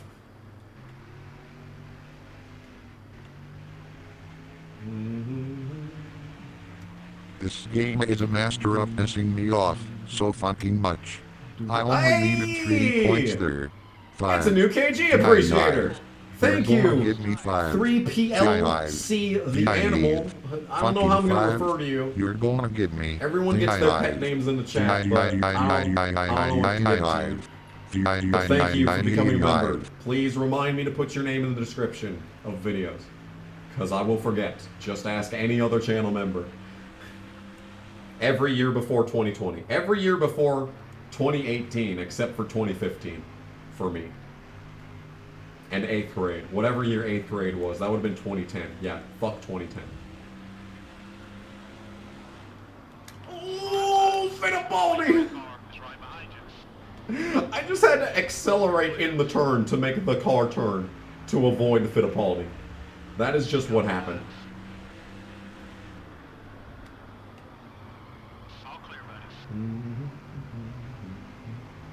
You can call you Logan or Nipple Jackson. Not going to ask any further questions, but probably going to go with Nipple Jackson. I will never remember that. Everything was great 10 years ago. Everything was better 10 years ago, maybe. Great, I wouldn't go that far. But better, probably. 2012 was your favorite year. 2004 is like my favorite year.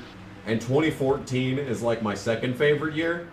So I really hope that next year is really good. Just to keep the trend up. If the trend continues, 2024 should be one of the best years of my life. So yeah. If I was at the Gordon Keselowski Texas Brawl, would I take a swing at Keselowski? No. No, I would not. He's amazing. Did you see that Gordon finally admitted that he was at fault for that fucking incident? 8 fucking years it took this fucking man to admit it was his fault. 8 years!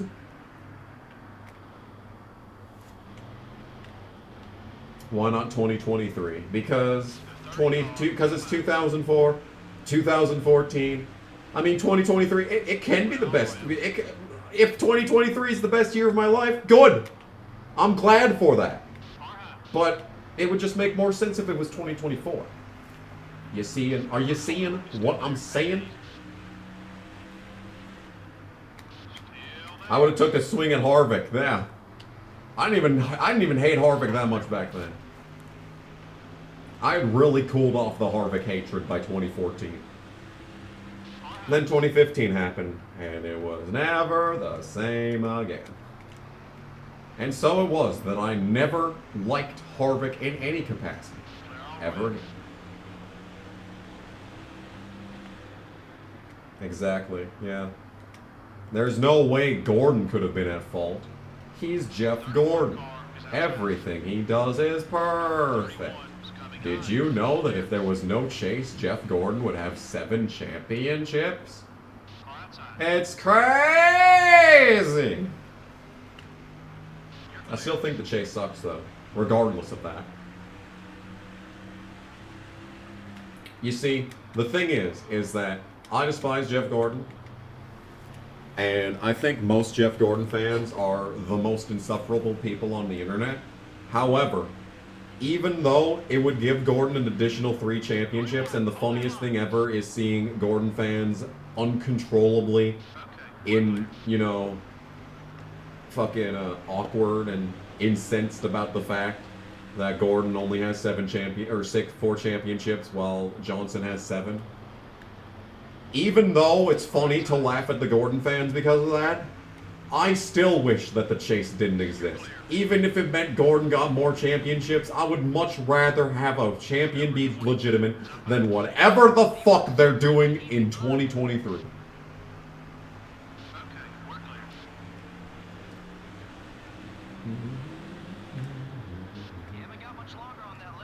You haven't got much longer on that left front tire.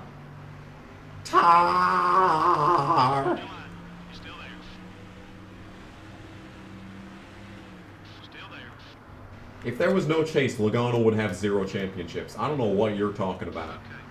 But he's never been the best driver of any season. Ever. Not a single time. If I remember correctly, it would be starting in 2004, Gordon, Stewart, Johnson, Gordon, Edwards, Johnson, Harvick in 2010, I think, Edwards 2011, Keselowski 2012, then Johnson, fuck off, Kurt, Johnson, Gordon, Harvick, Truex, Harvick, Kyle Busch, Harvick, then Larson, and then fucking Elliott, I think.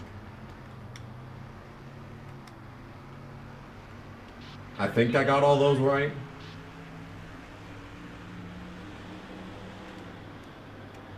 Was that... How many Harvick championships was that? 2010, 1, 15, 16, 3, 18, 4, 25. Good fucking lord.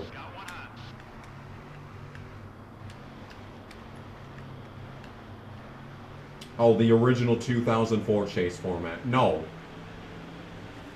Either no chase or nothing. I don't want the original chase format to come back. I want no chase format to come back. I want the original chase, which is 36 races. That's the original chase that I want. is 36 races and everyone's in it.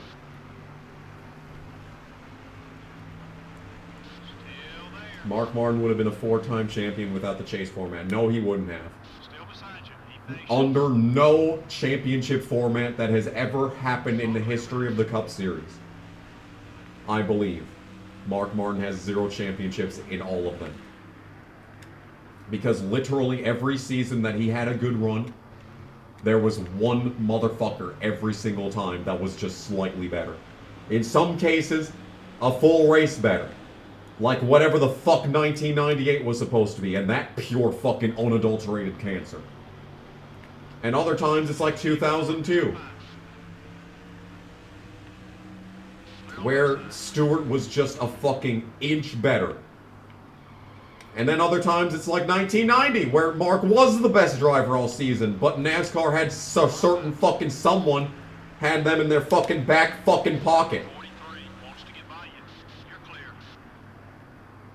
Some certain cunt fuck. Anyway. Yeah, I know I'm never gonna get it. That's why I don't care about NASCAR anymore.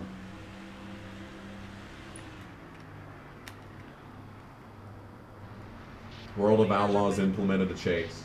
I'm so sorry to hear that. Sending prayers.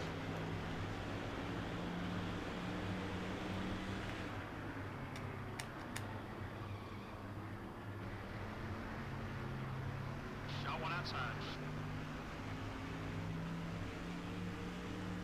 Clear all around. See, and I don't even think that fucking... See, 2009 is the one that pisses me off the most, because I lived through it. Like...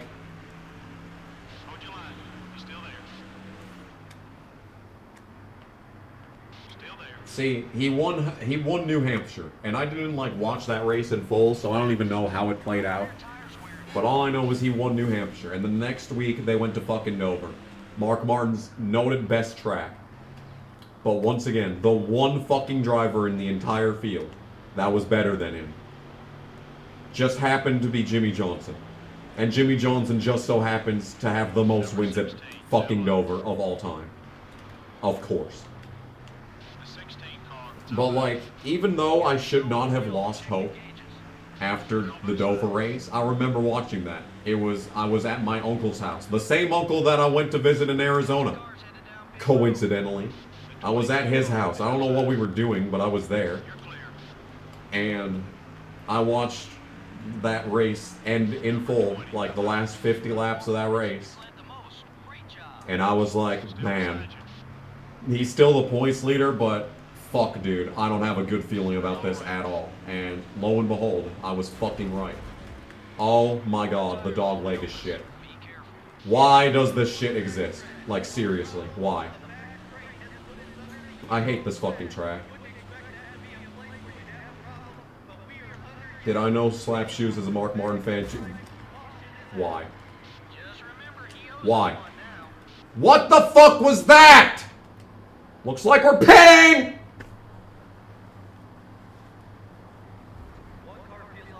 I hate this fucking game. Shut the fuck up, announcer. I literally saw Jeff Burton pitting behind me. I'm not the only one pitting. You fat cunt. This fucking dumb motherfucker just stops in the middle of the fucking track on the exit of the fucking corner. Just stops. Someone was fucking trying to pit, but the caution had been out for how fucking long? Can the car go on the pit? What?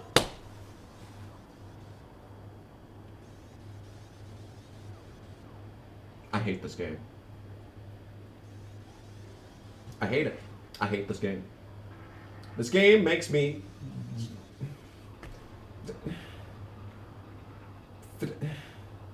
Go out of the pit stall. Go out of the pit stall. You cunt fuck. I don't care, crew chief. I don't care. How am I still the leader? I literally pit. How am I still the leader? Whatever, dude. What the fuck ever.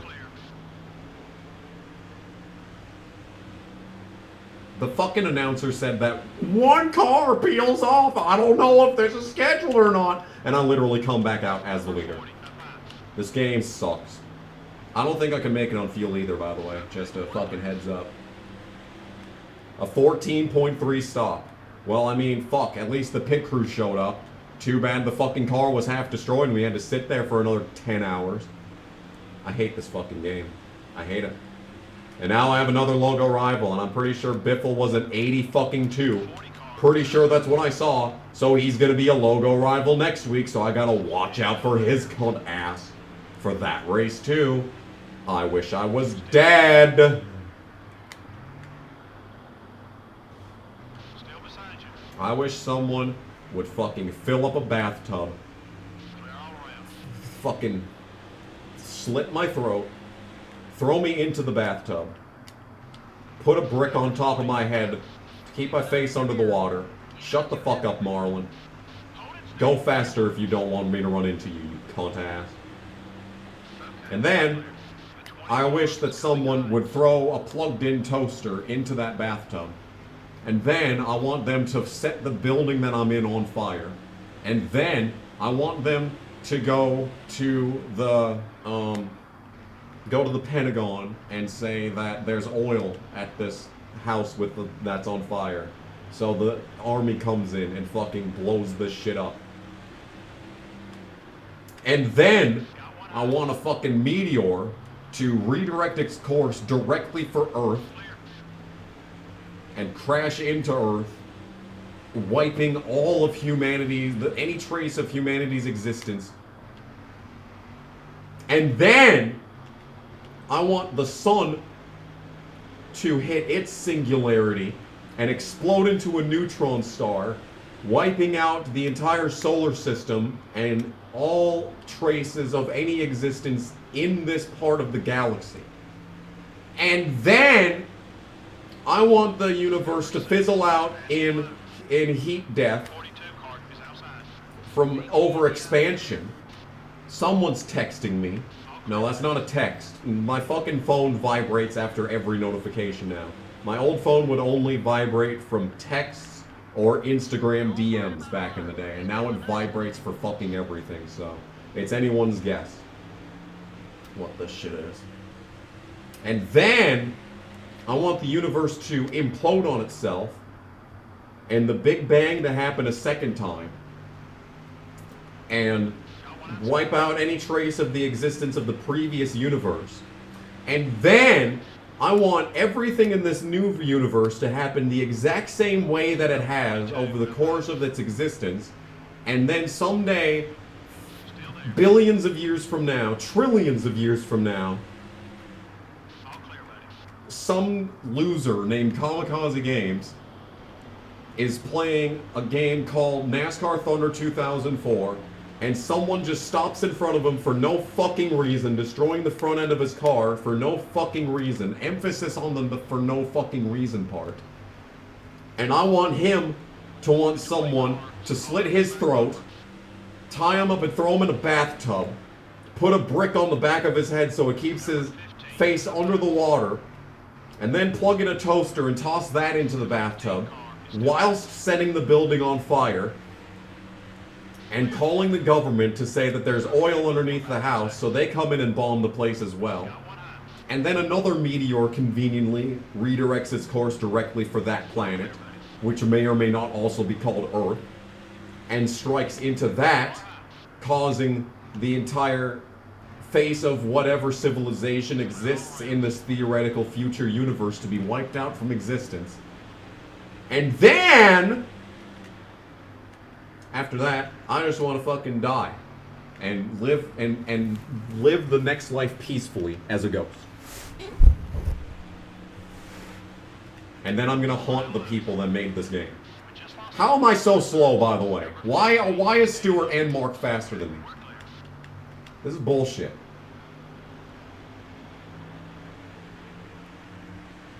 So that's what Thanos wanted to do with his new universe, exactly. This was Thanos' plan all along. Do I have Pizza Time installed on my phone? Yes, I do. Except it never plays that sound because the only thing that it does is play it for text notifications. I can't set it as the sound for any other fucking app on this phone. Every other app has to be one of the shitty pre-installed apps. Pre-installed sound effects that suck.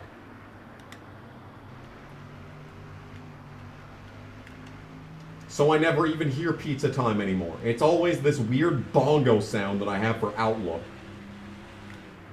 Or just the default fucking boodle-doo for every other fucking app. I hate this phone. I actually hate this phone. I legitimately hate this phone.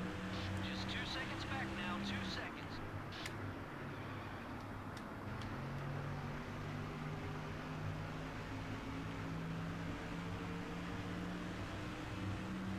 If I hit Marlin, he might get out of his car and get sent to the tail end of the field. Hey, fair enough. That would get him out of the battle for the win. I think he's a lap down though, so I don't like it really matter. And I'm slower than shit for no reason. To top it all off. Well, I mean, I think I know the reason. It's because Greg Biffle stopped in front of me and destroyed the fucking car, and now I have no pace. So that's how we lose this race. Thanks. Thanks, game. iOS does suck. I don't know how to return the phone. Okay? I don't really want to use my old phone either because it was starting to be a slow piece of shit. Like, there were so many things that I wanted to take pictures of, and I couldn't because it takes 3 minutes for the camera app to load on that phone. Fuck, dude. How am I so slow? I hate this game.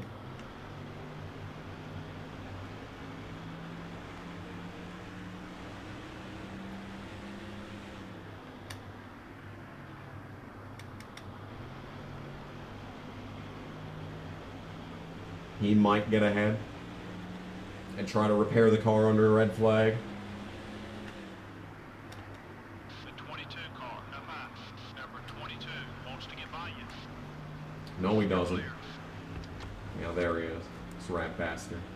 Look at him smiling in the corner as if 3.5 seconds behind the leader. he's like trying to present himself as like friendly.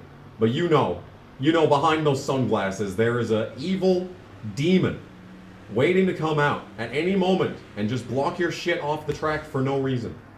He may try and smile and be like, hey everyone, I'm Sterling Marlin. I won the Daytona 500 2 times, back to back. It was really cool.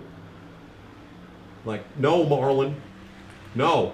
I don't care how many times you won the Daytona 500. I don't care how many times you won the Daytona 500. My dude, you are evil. You need to be exercised. Why are Chad Little, Boris Said, and Tony Raines at the bottom of the screen? Nixon suggested I made that the new picture for the stream. So blame Nixon. You're 4 seconds off the lead. Stay smooth. I thought it was funny, but you can also kind of not really read it. It has to be that small so that you can see the game.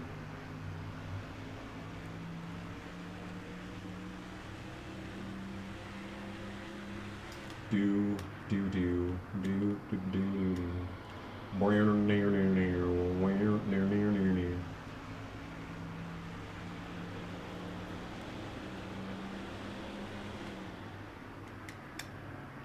So now I need Stewart and Mark to blow up like Harvick and Rudd did if I'm going to win this race.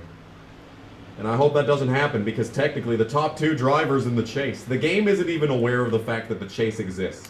And yet the top 2 drivers in the chase are running 1-2 right now on this track. That is fucking insane. Coming up quick. All clear, buddies. Stay patient. You're about Can't skid steer load. My ideal commentary booth includes Ward Burton. It's Tony Stewart, Ward Burton, Kenny Wallace for flavor, Alan Bestwick up there like, what did I just get myself into?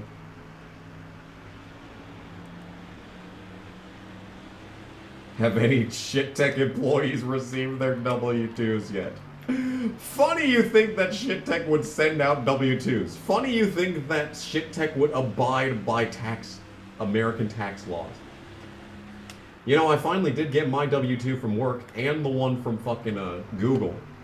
If fucking Wells Fargo could just send me my fucking stock information, I could actually finish my taxes today. I'm really excited about my taxes this year. I think I'm gonna get a fucking return and a half, because I think I lost several $1,000s in federal taxes last year. Like,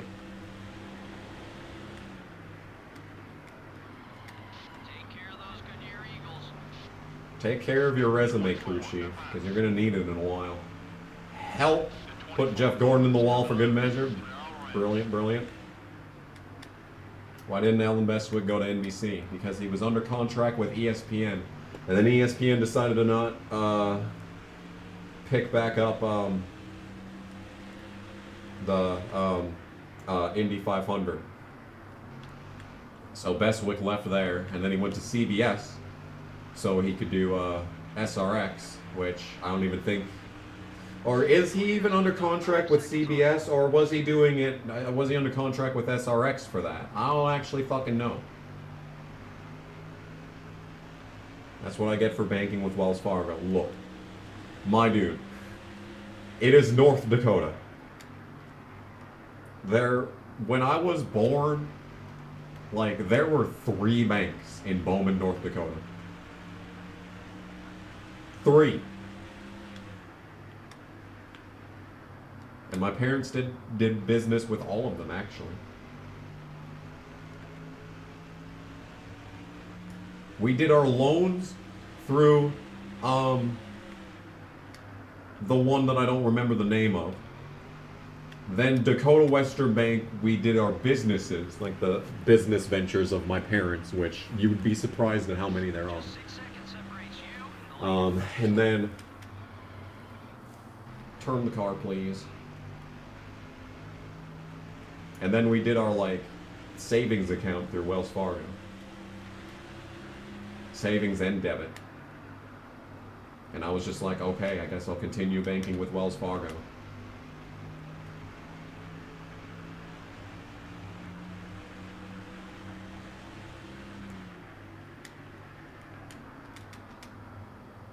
SRX will be on ESPN this year. Okay, maybe he's still under contract with ESPN. I don't fucking know. No, he posts on Twitter like, I can't, I left. I guess this is Alan Bestwick's voice. I have been let go from ESPN. Like, Ricky Craven got let go from them at the same time too, I'm pretty sure. Keep hitting those marks. Leader's about 5 seconds ahead. You drank wine in your dream last night.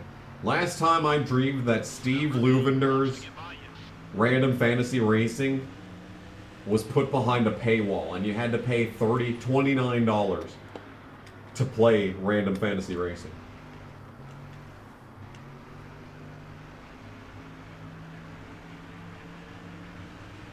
Credit unions are superior. See, my grandma does the credit union, but like, they're never open, and like, their drive up is shit. I don't know. The 43 car is outside. Oh god. Still there. Imagine if the Sky Sports commentators did NASCAR. Wow. Got one eye. Or SRX even. I didn't actually read that comment. I did not read that comment, actually. It was SRX you were talking about. They talk about retardation. That'd be fun. My head hurts because I have terrible posture. But there's not much I can do about it.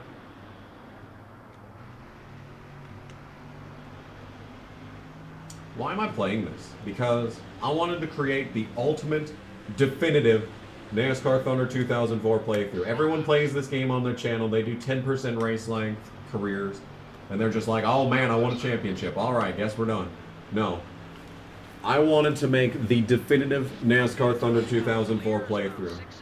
I wanted to do something that I'm sure no one has ever done before, because why on God's name would you even try to do this? And so here we are, just about to complete Season 2. Really thought I was going to win this race, but then Greg Biffle decided to stop in front of me, and now we're third. So that's awesome. Fuck off, you cunt. You're fucking lucky that I don't try and turn your shit right now. You're fucking lucky, Biffle. I would end your fucking life right now if I had the choice. But unfortunately, the car's damaged enough as it is, and I don't want to kill myself in this race. I want to help out the, well, you know what, I guess it really doesn't matter at this point. We're probably locked into getting money for the rest of the season in this car because the, sponsor expectations will reset for next season, and we're not even going to have this contract next season. It'll be a completely different contract, so who knows how we're going to do next season. Oh, look at that turn off.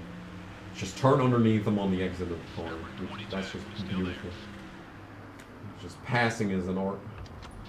Casey was involved in one of the incidents at the onset of this game here. Early onset fucking dementia.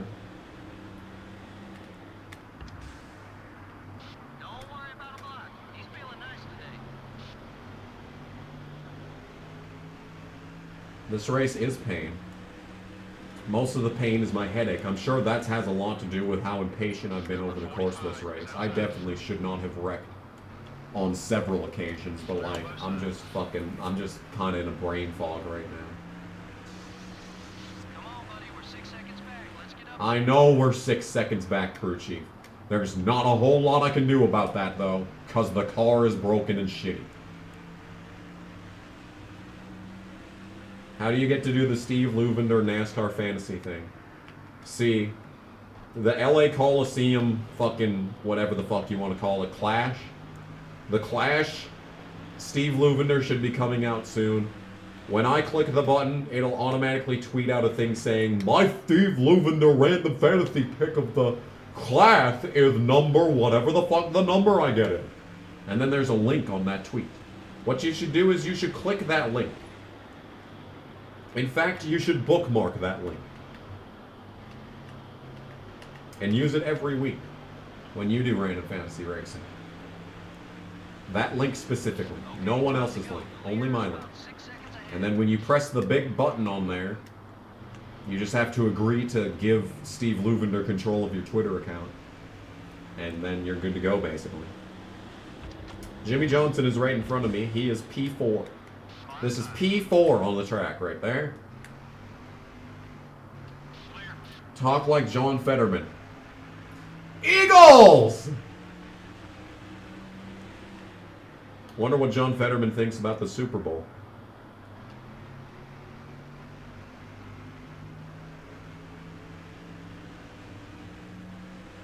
Adding Jeff Gordon to the 2013 chase was stupid. You think? You think? Any legitimacy that the championship format for the Cup Series had should have been just gone after that. Like, at some point, even if you're the victim of a fucking circumstance, they should not change the fucking rules of the fucking sport that everyone agreed to for the first 26 races of the season just to add your most popular fucking driver besides Earnhardt into the chase. Okay? Okay, any fucking authority, any ethos that NASCAR had was gone after that one move. The 4 car. It's up high. Do do do do do. Number 4 is still there. Make it easy. The 4 car is looking to pass. You're clear. Fetterman thinks the Eagles will win the Super Bowl over the Eagles. True. That probably is true, actually. You got 21 for the... You're telling me that the fucking picks are out?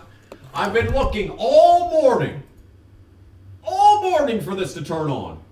Oh my god, it's on. What pick am I? What number am I? I'm pick number 4. And my pick is number 4. Holy shit. My dude, I think you were the first pick of the season. Travis, you legend. Holy shit. Damn. Alright. Well, I'm going to post that link in my chat now so I can get Steve Luvender points. Hang on. Nice.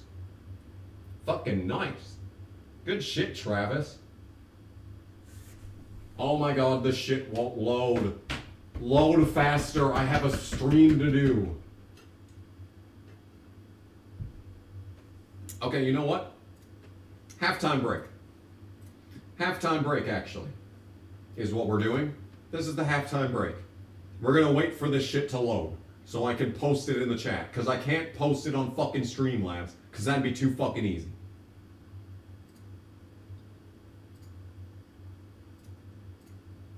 Help. No, nothing's loading. Oh my god. This is not happening right now. This cannot be. I just need the chat. Oh my.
Okay, I'm back. I had to take a pee that turned into a poo, but now I'm back. I have 149 laps left and I will not win this race. You love to see it. You fucking love to see it. Okay, anyway. Yes. Save that link, by the way. You can use it every week, please. Number 23 is outside. All clear, buddy.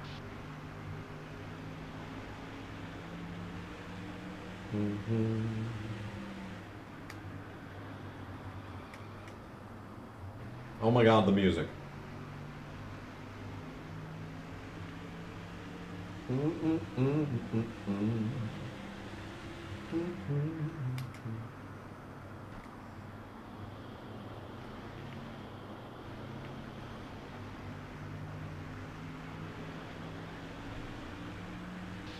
time to go. The leader is about 6 seconds ahead.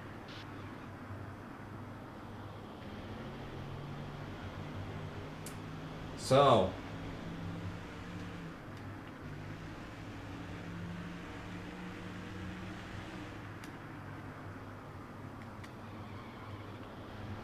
What if Clint Boyer told the truth in his interview and said, yeah, I spun out on purpose? I mean, good question.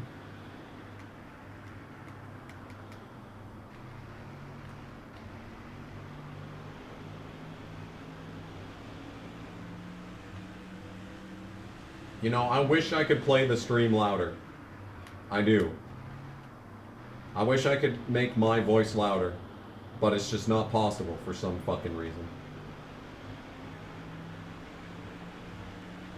We're about 7 seconds off the leader's back bumper. We're about 7 seconds off the leader's back bumper. Number 8 is coming up quick. The 8 car is inside. Well, that's Earnhardt passing me, I suppose. He's a +6 ally. Okay, interesting. I guess I'll just pass him back, because he got held up behind Montgomery. What a loser. You're clear. I really hope Stewart and Martin don't blow up, because they're the only hope. Well, I mean, Stewart's the only real hope against Earnhardt. Oh my god, what? This fucking phone, and it vibrates on the stand so loudly and violently. Clear all around. And we'll just pass him back again. I'm just gonna fucking become a logo ally with Dale Jr. just by passing him over and over. All clear, buddy. Keep digging. Still need to pick up about 8 seconds. This game is like real life. It lifts your spirits up and then crushes it. Yeah. That's true. It's facts. Spitting facts in the chat. Can I sing American Woman by Guess Who? I mean... No, I can't. I can't, bruh. My bruh. American Woman can't get away, hey. American Woman, it's what I say. I don't want your something no more. I don't fucking know the words to this song. I don't know, man. Only 8 seconds back to the leader. Perhaps Stay hungry. they'd cut to commercial. They would cut to commercial. Fucking Clint Barr said, "It was me. It was me, Newman. It was me all along."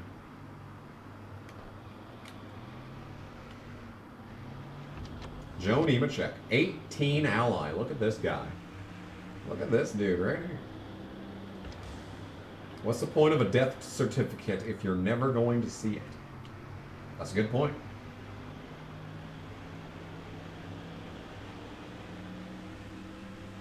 Like, why you need a death certificate? I'm dead. I know I'm dead. Look at me. All clear. All ghost-like and shit.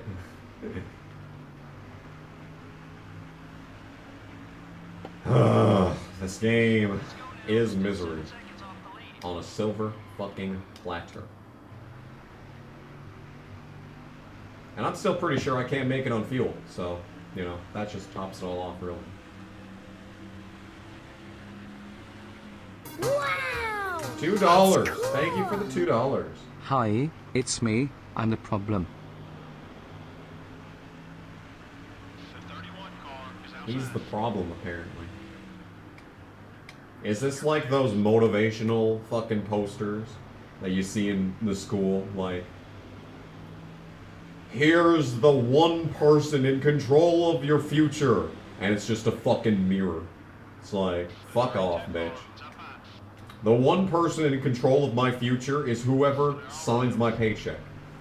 Don't fucking put this fucking mirror up. Like, shut up. 32 is going low. We gotta pick up 7 seconds.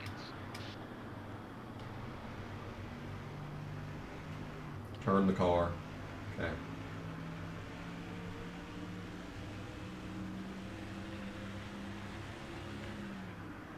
Who doggy? This is a race right here. Running the outside at Phoenix. I'm a second off my best lap. How wonderful is that? Stewart is in some pretty thick traffic. It must be said, that's the biggest globs on the minimap is right in front of him, so. I mean, you never know. We might be starting to get second wind. Second wind is always so hard to predict, because you never know if it's actually the car getting better or the people in front of you getting stuck in traffic. Come on, buddy. We're 6 Oh my god, I just closed in a half second that lap. Hold on. Hold on. We got speed. We're going vroom. Oh shit, dude. We're actually closing in.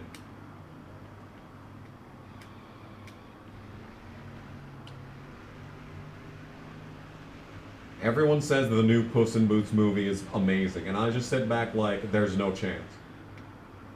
There's no chance. How? Like, the original Shrek movies are underrated as fuck, you know. They're like actually really good and shit, but like, this is clearly a shameless cash-in. All clear, buddy.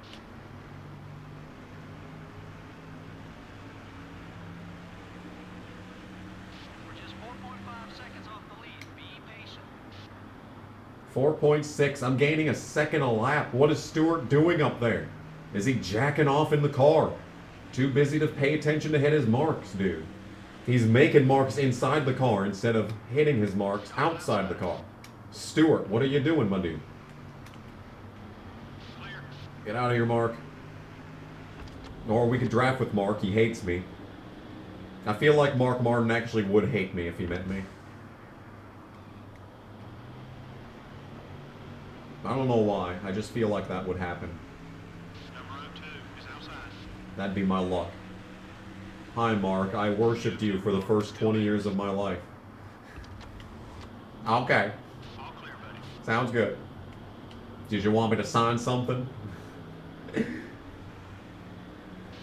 Yes, Mark. I'd like you to sign this hat that I have. Yeah, it's a GoDaddy hat. I know this is like the darkest period of your life because you were convinced to run another 2 full seasons in the Cup Series when you never wanted to go full-time again after 2005. Got one high. Biffle, I hate you. I like legitimately Number hate you. 16's coming high. You're clear. Reigns had a long run car. Long run car. Turn. The 16 car is down low. Fuck the 16 car. Okay, we're clear. Mark would only hate me if I trash his son. I disagree. Mark would find many reasons to dislike me. For example, I really haven't worked a real job in my life. You try something if he catches you. I started out my life as a grocery store fucking carry-out kid. Your tires. Let me tell you, that was not difficult in the slightest. And now I'm a fucking front desk person. So I'm the person at the hotel who does the least amount of work. All right. Oh, cool. Here comes Kurt Busch. All of Roush hates me. All clear. Kurt Busch is a 78. Greg Biffle's an 82. Mark's an 18. I think Kenseth's an ally, though. I think he's a logo ally. Jeff Burton. I was thinking, is there another Roush car? Yes. Jeff Burton. I don't know what he thinks about me. 3 wide. Hold that line. Kurt, please don't hurt me. Car is right behind you. I said please and everything. He wasn't so free. I am doing GM training. Okay. That's true. But still. Leader's right there. He slips up. Be But still, I really haven't done any real manual labor, is what I was trying to get at. Clear on both sides. You work nights at a Quality Inn? Hell yeah! It's Flying Ace! The 9 car. Flying Ace might be my favorite person in the chat just because of that Corvette stream. I'm sorry. I'm sorry, everyone else. I love all my subscribers equally. But Flying Ace is great. At the top of the list, that's for sure. Okay, so anyway, I might actually win this race after all if I don't kill myself. Inside. Still Damn beside it, you. Jarrett. Oh my god, Kyle Petty is just going to stop in front of me. That is what's happening right now. You're the assistant manager at a dollar store. Hell yeah. Look at all these people living it up in the chat. Everyone listening to my videos talking about you should get a fucking job. And look at everyone in the chat. Everyone in the chat with their jobs. This man's up here, assistant manager. Soon enough, you're gonna own that dollar store. All right, you're gonna be deciding what goes on the shelves. You're gonna be deciding what the price is gonna be. $1 for every item. I know, but bear with me. Anyway, Stewart's the leader. I really want him to win the championship in the game, but like I also really want to win this race. So I'm torn. I'm all out of faith. This is how I feel. Cold and I'm ashamed. Lying naked on the floor. Ooh woo. Illusion never changed into something real. You've caught the leader. Be patient with the pass. I am wide awake, except I'm not. I'm drop dead tired because I went... Actually, I went to bed at fucking 11:30 last night. I woke up at 10:30. I slept for fucking 11 hours and I'm still tired. Oh! Don't hit him. This is the battle everyone came to see. Anthony versus Anthony. Tony on Tony action for the win at Phoenix with 31 laps to go.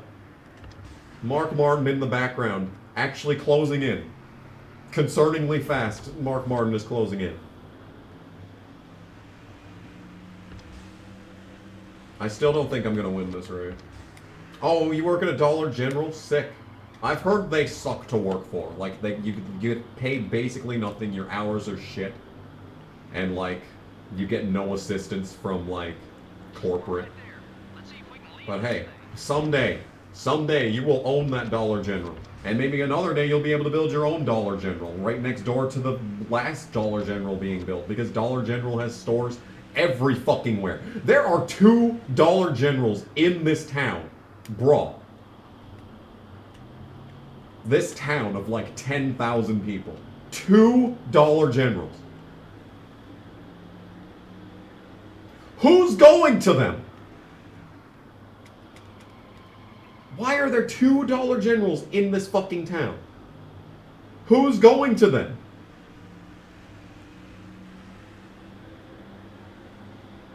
Remember Bernie Lamar? Vaguely. I only remember him from the game.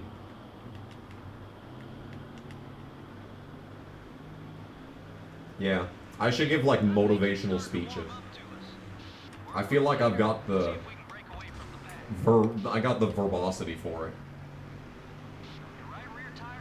Try working at a Burlington between January and September.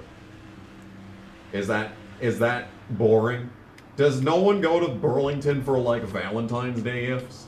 I feel like that'd be great. If I was a woman, I'd absolutely would love a fur coat for Valentine's Day because A, it's functional. You know, it's February, it's cold as fuck outside. Get a nice, high quality, you know, polyester coat with some built-in fur and like some insulation and shit. Especially if it's in a style that you like, I'd fucking go crazy for that.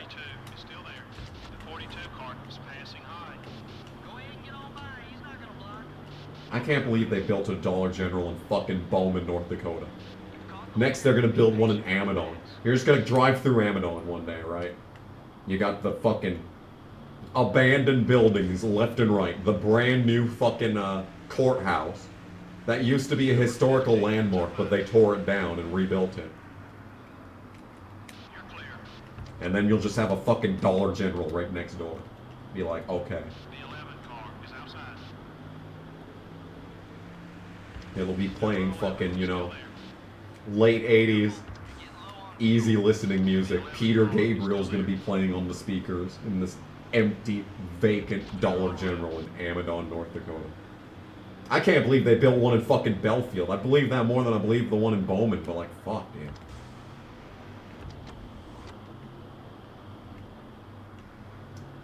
One store was heaven, the other one was hell. I'm sure every Dollar General is run differently.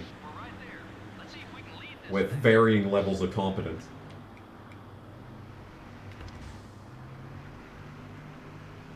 There's a Family Dollar here. And it's a shithole, but we went there recently and bought a bunch of stuff. A lot of stuff. I mean, a lot of stuff. We bought the place out of some shit. But like, they have like fucking snacks at like $1 each. And it's like, damn, dude. I get a box of Cheez-Its for $1.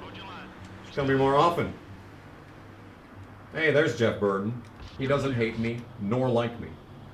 Like most people. Well, actually, most people hate me. To be honest. Number 99 is coming light. 99 is coming, everyone. Watch out. Number 4, up high. Still beside you. Keep digging. Leader's right there. He slips up. Make your move. If anyone's wondering what I'm doing, I'm trying to share draft to save fuel. Because people have told me ever since I started playing this game on the channel in like 2016 that if you share draft, you save fuel. Well, we're putting that to the test today. Still there. And Stewart's the only one with comparable speed, so that's why I'm doing it with him and no one else. Moorhead, Kentucky. There's a Moorhead, Minnesota. Going inside. Clear on both sides. Clear on both sides. Oh, Stewart. I think Stewart just slapped the wall there. Outside. The 01 car is down low. All Dollar Generals are hell. Oof. Your local Family Dollar's just shut down before Christmas. No. See if we can break away. Pain. Actual physical pain. Clear all around. See, the Family Dollar here is a shithole, but I still like it for sentimental reasons. I want it to go away, dude. I don't need another fucking Dollar General to be built in its place, dude. 3 wide. 3 wide. Uh-oh. Okay, that was a scary moment right there. That could have been very bad. That could have gone way worse than it did, dude. That was bad news right there. Saving fuel. It's about to be a 3-way battle for this win. If I can make it on fuel, I will win, because I'm faster than Stewart, but, you know, saving fuel and all.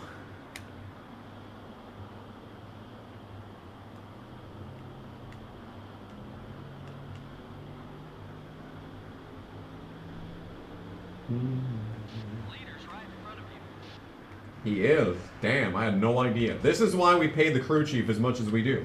To tell me vital information such as that. Jeff Green, don't do it. Or, I mean, fucking Steve Park, don't do it. Is passing high. Teammate. All clear, buddy. My teammate not helping me out with Stewart in any way.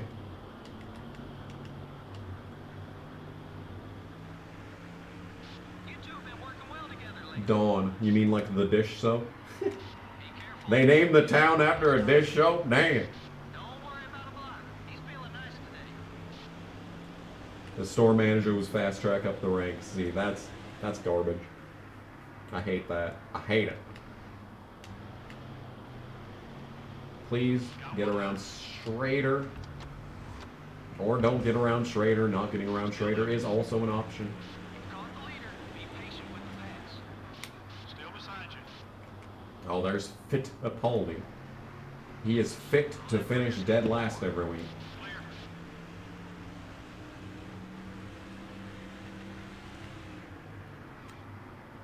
Oh my god, Fittipaldi. Are you really blocking me off the track from dead last? How many laps down are you? Exactly. You mind reminding everyone? Have I ever watched Tosh.0? Yeah. I have. I think it was good at one point. Fit to be appalled. Good one. That's some good shit. Have you ever thought about starting a YouTube channel? That's some good shit.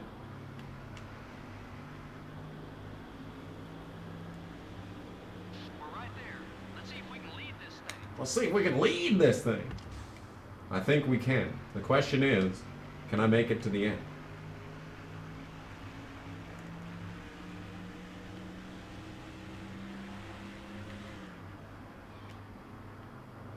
If he wasn't so friendly, he'd be blocked. Crew chief, can you stop talking? Just like flat stop talking and just like never speak again. Lap 300.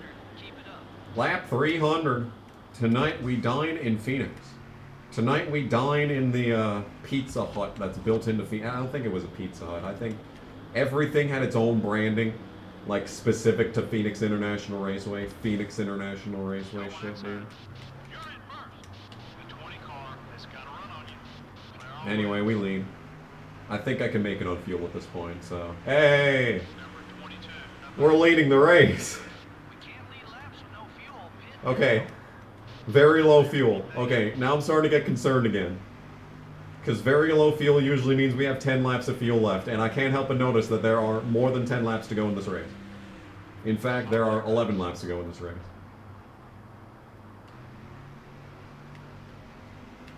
Come on. 2 of the best Tonys. The top Tonys. The 16 car. It's all gonna come down to fuel, Daryl. Car high. looking at Larry Mack's trends of the race, I look back at the last 10 Phoenix races. And every single time that we came to this racetrack in the fall, I backed up the toilet in the public restroom so bad that they had to get 5 crew members in that restroom to unclog that toilet. Now this year, the Phoenix International Raceway crew has added an additional 2 members of the maintenance and safety for the restrooms. So maybe this year they'll get it done and fixed way faster. Back to you, Mike. Thank you, Larry McReynolds, for that very interesting analysis of the race. Just hold your line. He's starting to feel comfortable racing with you. You're clear. Oh man, it's gonna be one of the classic Phoenix race finishes, man. Casey sighting. Clear all around. Using manual transmission would be helpful. Yeah, you can actually like hang the car between gears in manual and save fuel like a ton that way.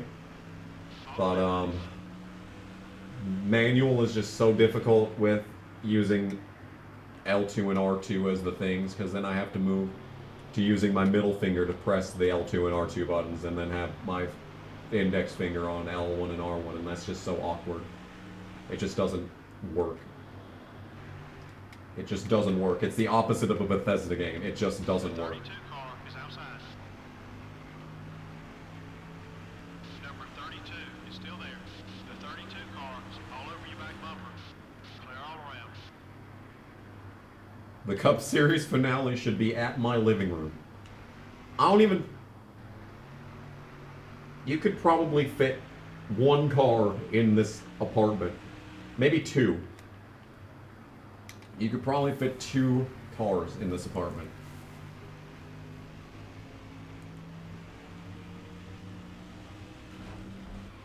Oh! Uh-oh! Oh, this is bad. Oh dear, fuel tank almost empty. Okay, I'm not making it. But the caution flag is out. That could change things slightly. I hate the fucking dog leg, man. Okay, the caution's out. I think I need to pit. Yeah. I wasn't gonna make it. I was definitely not going to make it. I think I'm gonna pit. It's gonna do it's gonna do 4 laps under yellow. It's lap 308. If I pit, I mean, I'm pitting, dude. I have to. I have to pit. Well, Stewart's staying out. There's only 3 cars on the lead lap. I'm pitting.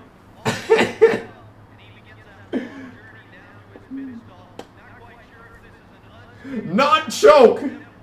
This is actually the only way I was going to be able to win this, because I would have run out of gas had it gone green. Now the lap cars are in between us. No. Oh, fuck, you're right. I don't think that's true. Oh my fucking god, Jackman, this is not the time. This is not the time, Jackman.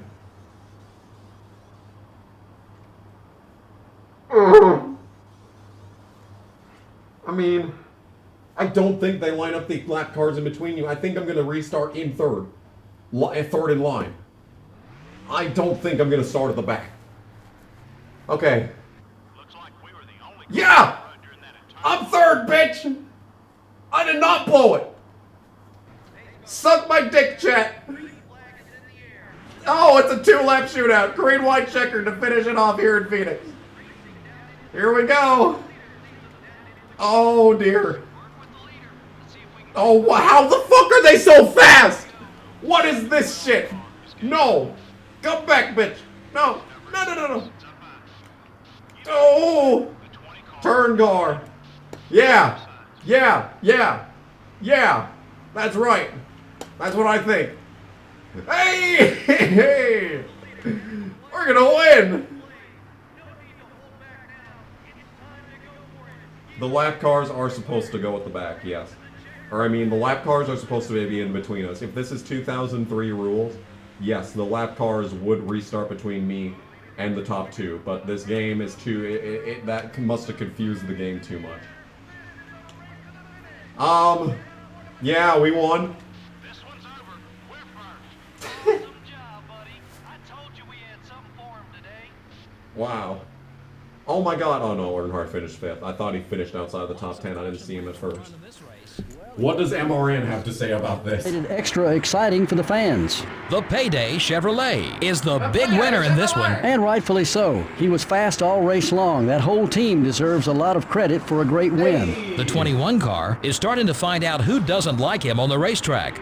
You don't make it into Winston Cup racing without being competitive, and sometimes these instincts get a little out of hand.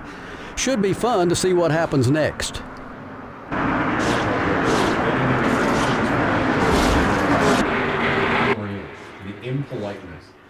The impoliteness, unmatched. Oh, my neck hurts so fucking much, dude. 67 viewers saw that. Alright, well... Hey! I said we'd win this race. I didn't think it'd be like that, though. Woo! Victory lane at Phoenix! Let's go! Tony Raines climbing from the Payday Chevrolet. Woo! Oh, it's a 5. It's a 5. Oh. You're gonna give me and 5! The looks like a man. The with tits. Congratulations to the reigning, defending, undisputed e-girl champion of the world. Yay! Kamikaze Canmess. Woo! Alright, well, that happened. Anyway, we gotta do points. Hey, I unlocked the Thunder Plate! Sick! Alright, sure. Look at all that money. Nice. Alright, so, Stewart got 175 points. He maximized points on the chase. He's going to... Oh my god, dude, he is going to have such a huge lead in points. Actually, that's a lie, because Mark finished right behind him in second with 165 points. So Mark lost 10 points in this race, so he's even further back. Do we even need to do the chase points at this juncture? I feel like we've pretty much settled who's the champion. 160 points to Newman. There's always a chance that Stewart blows up in the next 2 races. You never know. We've also got... who's next? Who is next in line? Gordon. 142 points to Gordon. Doop-a-doop-a-doo. 142. I'm pretty sure Harvick or Rudd finished last. Labonte got 134. And Moreland got 130. Some good races for these guys. Deep in points. 134 for Bobby. This game is a master of pissing me off so fucking much. I only needed 3 points there. 5. You're gonna give me 5.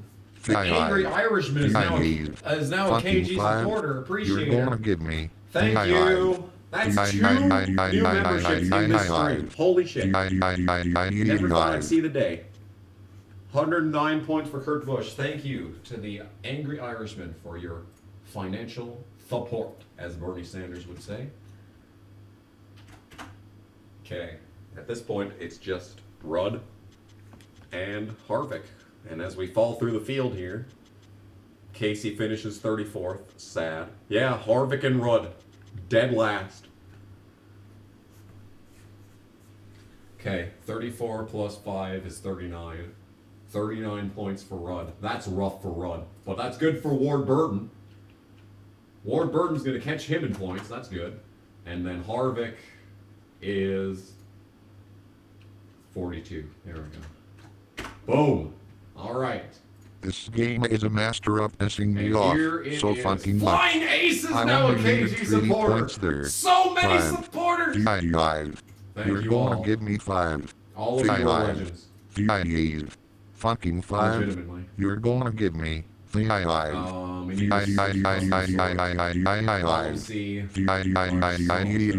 Brilliant.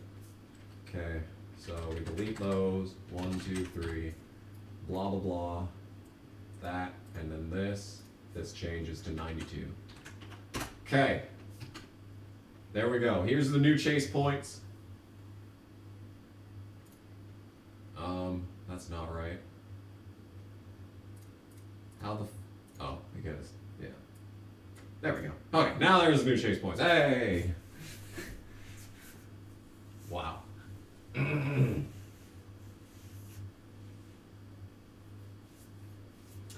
So, Bush and Marlin have had a rough chase, to say the least. And Dale Jr. is officially a full race behind at this point. So that's rough. I have no idea how Harvick beat Rudd, but according to the game, that's what happened. Maybe Rudd had a earlier pit stall than Harvick. That's my only guess on that one. And a 5! Oh my goodness. Oh my goodness, dude. All the support after this terrible, terrible win.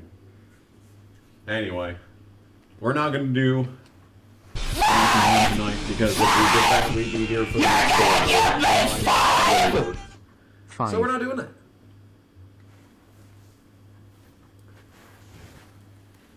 Thank you for the 5. I am going to save, though. Save the game. Tony Raines will continue the momentum for next season. I don't know about that. We've got a lot of races I'm going to suck in. Namely, Bristol, Michigan, Pocono. All of those are 2 races. Kansas. Not excited for that. Can tell you that much. Okay. I finished in the last race 27th at Atlanta. And it was in a brand new car. 71 car rating. Okay. Now the question is... Oh, dude. 666 points. Dude. Stewart gained 15 points on Earnhardt. That's it? That's it. 15 points, dude. Oh, that's brutal. He needs to have a big race next week. And he very well could. Because I'm probably not going to win Rockingham. Even though it's an easy track. Maybe I'll have 10th place speed, hopefully. I'm hoping for 10th place speed. But then again, I hope for the same thing in Atlanta. And look at where I ended up there. Ooh, hang on. Mark's 5th in points. 427 back, but hey, he's up there. Marlin looking good in 6th. Damn it! Ward! Ward. He was so close to finishing 10th in points, and now he's down in fucking 13th. He might get passed by Jeff at this point. He's still beating 2 Roush cars, though, so that... Jimmy Johnson is 18th in points. Good lord. 0 top 5s on the season. What the fuck is he doing? Jimmy. I wish this was the real Jimmy Johnson. Sadler 21st. My closest teammate might be Steve Park, yeah. Steve Park. I'm up to 31st in points. A. There's the greens together as always. And then at the bottom, the people that are potential of losing their rides. That's another 5. Hello? Oh wait, my stream on the phone is just so far back that I thought I got another 5. Wow. As for people in jeopardy of losing their rides, I mean, Brett Bodine, despite winning, is all the way down here in 34th in points. He's probably going to retire next year, despite his 3 wins. Look at this legend. I hope Brett Bodine gets a good driver as a replacement. I hope he gets someone really good that can keep that team going forever. Joe Nemechek could lose his car at the end of the season. He is low enough in points for him to potentially get kicked out of the car, which would be awesome. I kind of want to see Brian Vickers take over this car, just for the meme. But knowing how this game goes, it'd probably be like Coy Gibbs or something. Rest in peace. So, I would need to get the next 2 poles if I was going to beat Dale Jr. in the pole awards. But I do have some of the most wins on the season. A very diverse set of winners this season. Only one driver has 4 wins. Terry Labonte has 2 wins. When did that happen? Terry Labonte has 2 wins, apparently. I remember he just won because of some stupidity. What was his other win? Terry Labonte, that's Bobby Labonte. Terry Labonte won in Michigan, and he won at Kansas. What a season for Terry Labonte. But yeah, Brent Bodine, Tony Stewart, Tony Raines. Next race is Rockingham. I'm excited for Rockingham. I don't think we're going to win it, but I hope we have a good race. Because we're going to have some fresh equipment. Actually, you know what? I want this car for, do I want this car for Daytona? Do I really need tire grip and tire wear for Daytona? I don't, do I? I don't think I do, dude. I do need the power and efficiency, though. Fuck, this engine's going to be not done in time for Daytona. It'll be done in time for Texas, but not Daytona. That's sad. What is this? This is a 6464. I really don't want to drive this. Well, I mean, could be worse. And then this. Ooh, yeah, I really want this. I need, drafting is the most important thing at Daytona. Okay. So that's, I mean, I kind of want to use this. I kind of want to use this for the next 2 races. I'm not going to do anything at Daytona or Homestead. Homestead's one of the hardest tracks in the entire game. Yeah. I think we're going to save this chassis, but I am going to repair the engine. Or wait, hang on.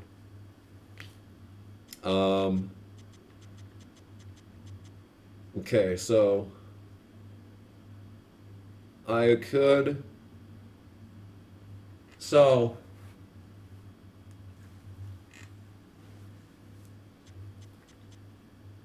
I'm gonna, okay, so we got a 67 right there. This is gonna be a 70-70. Mother of God. Yeah, what I want to do here is just repair this for 2 races. $132,000 for that. It seems like a waste of money, dude. I kind of feel like running 4 races on this engine.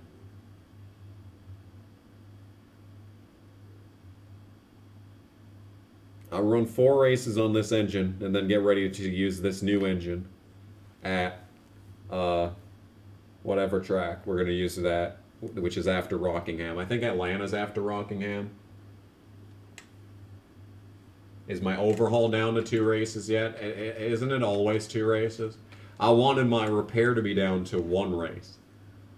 Yeah, like that's just pointless. That's just 309K. That'd just be completely pointless. Just setting 300K on fire. 1 more race on the body forming tools. So that's good. So I definitely want to repair this. This much I know. We are repairing this. 172K. Sure, whatever. I know I'm doing that. And then next time we'll be able to build a new body. Then, this, I kind of just want to continue using this, because it's better. And I'd much rather use this at Rockingham. But then again, it's just this. The question is this. What's this engine gonna look like after 3 races? I hope it's still above 6161, because I kind of just want to sell this.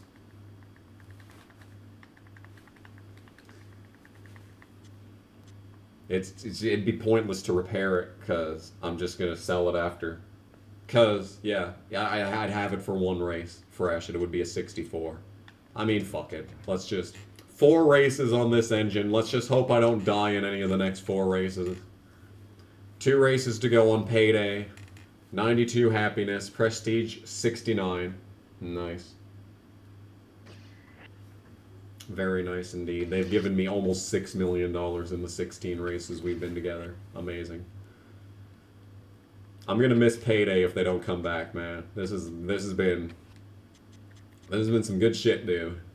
Anyway, these guys, I should probably think about these guys because I want to think about who I'm going to have on the team going into next season.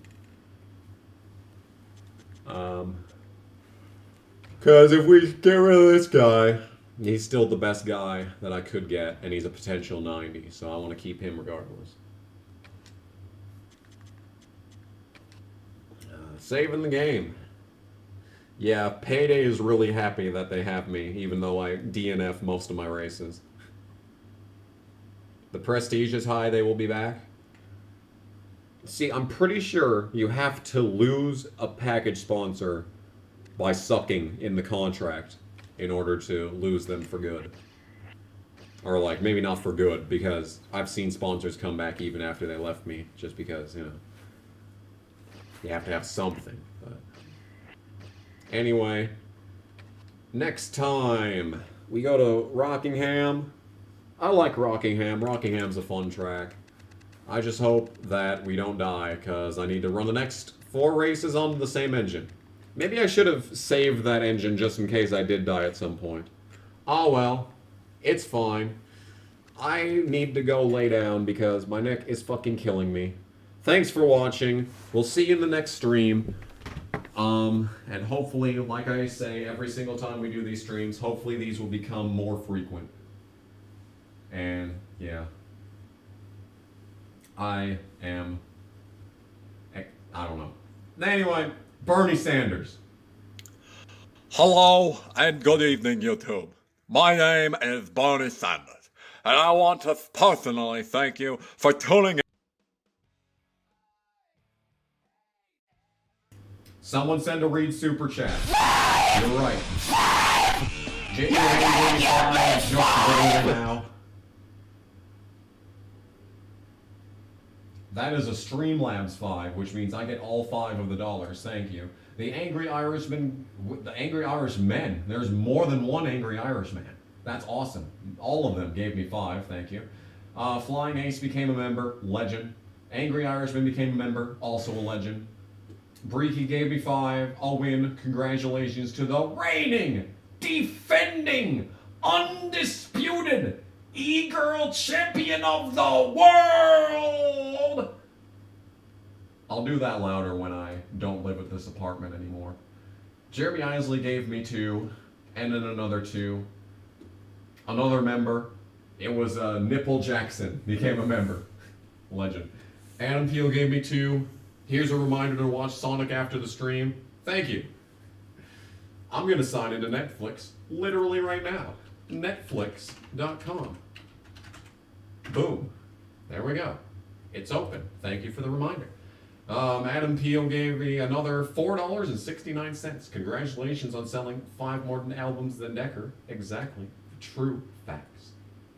Jeremy Isley gave me 2 to talk to someone else. Lyle Bailey gave me 2 if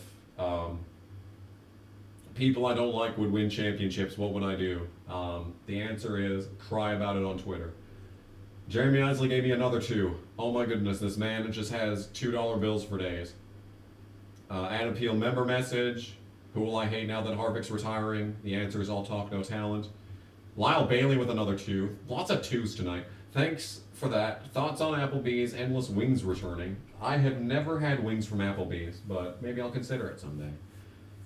Lyle Bailey was a member for 7 months. Oh my goodness.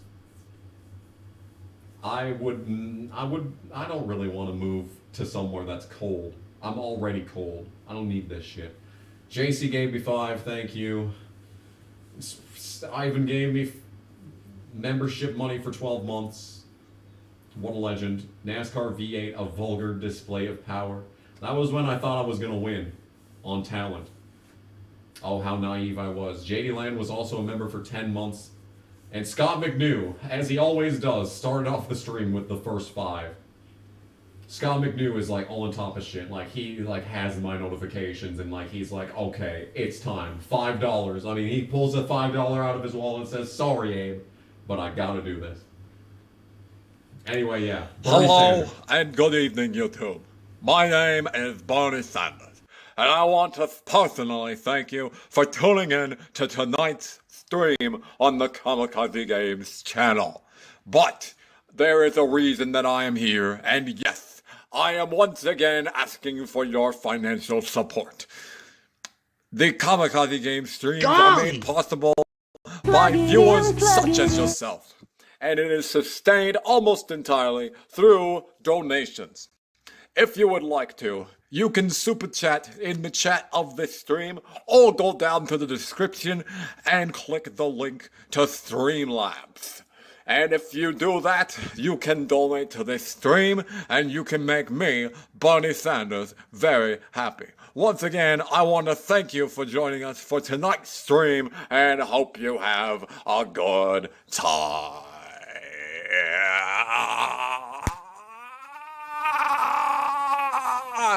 Thank you.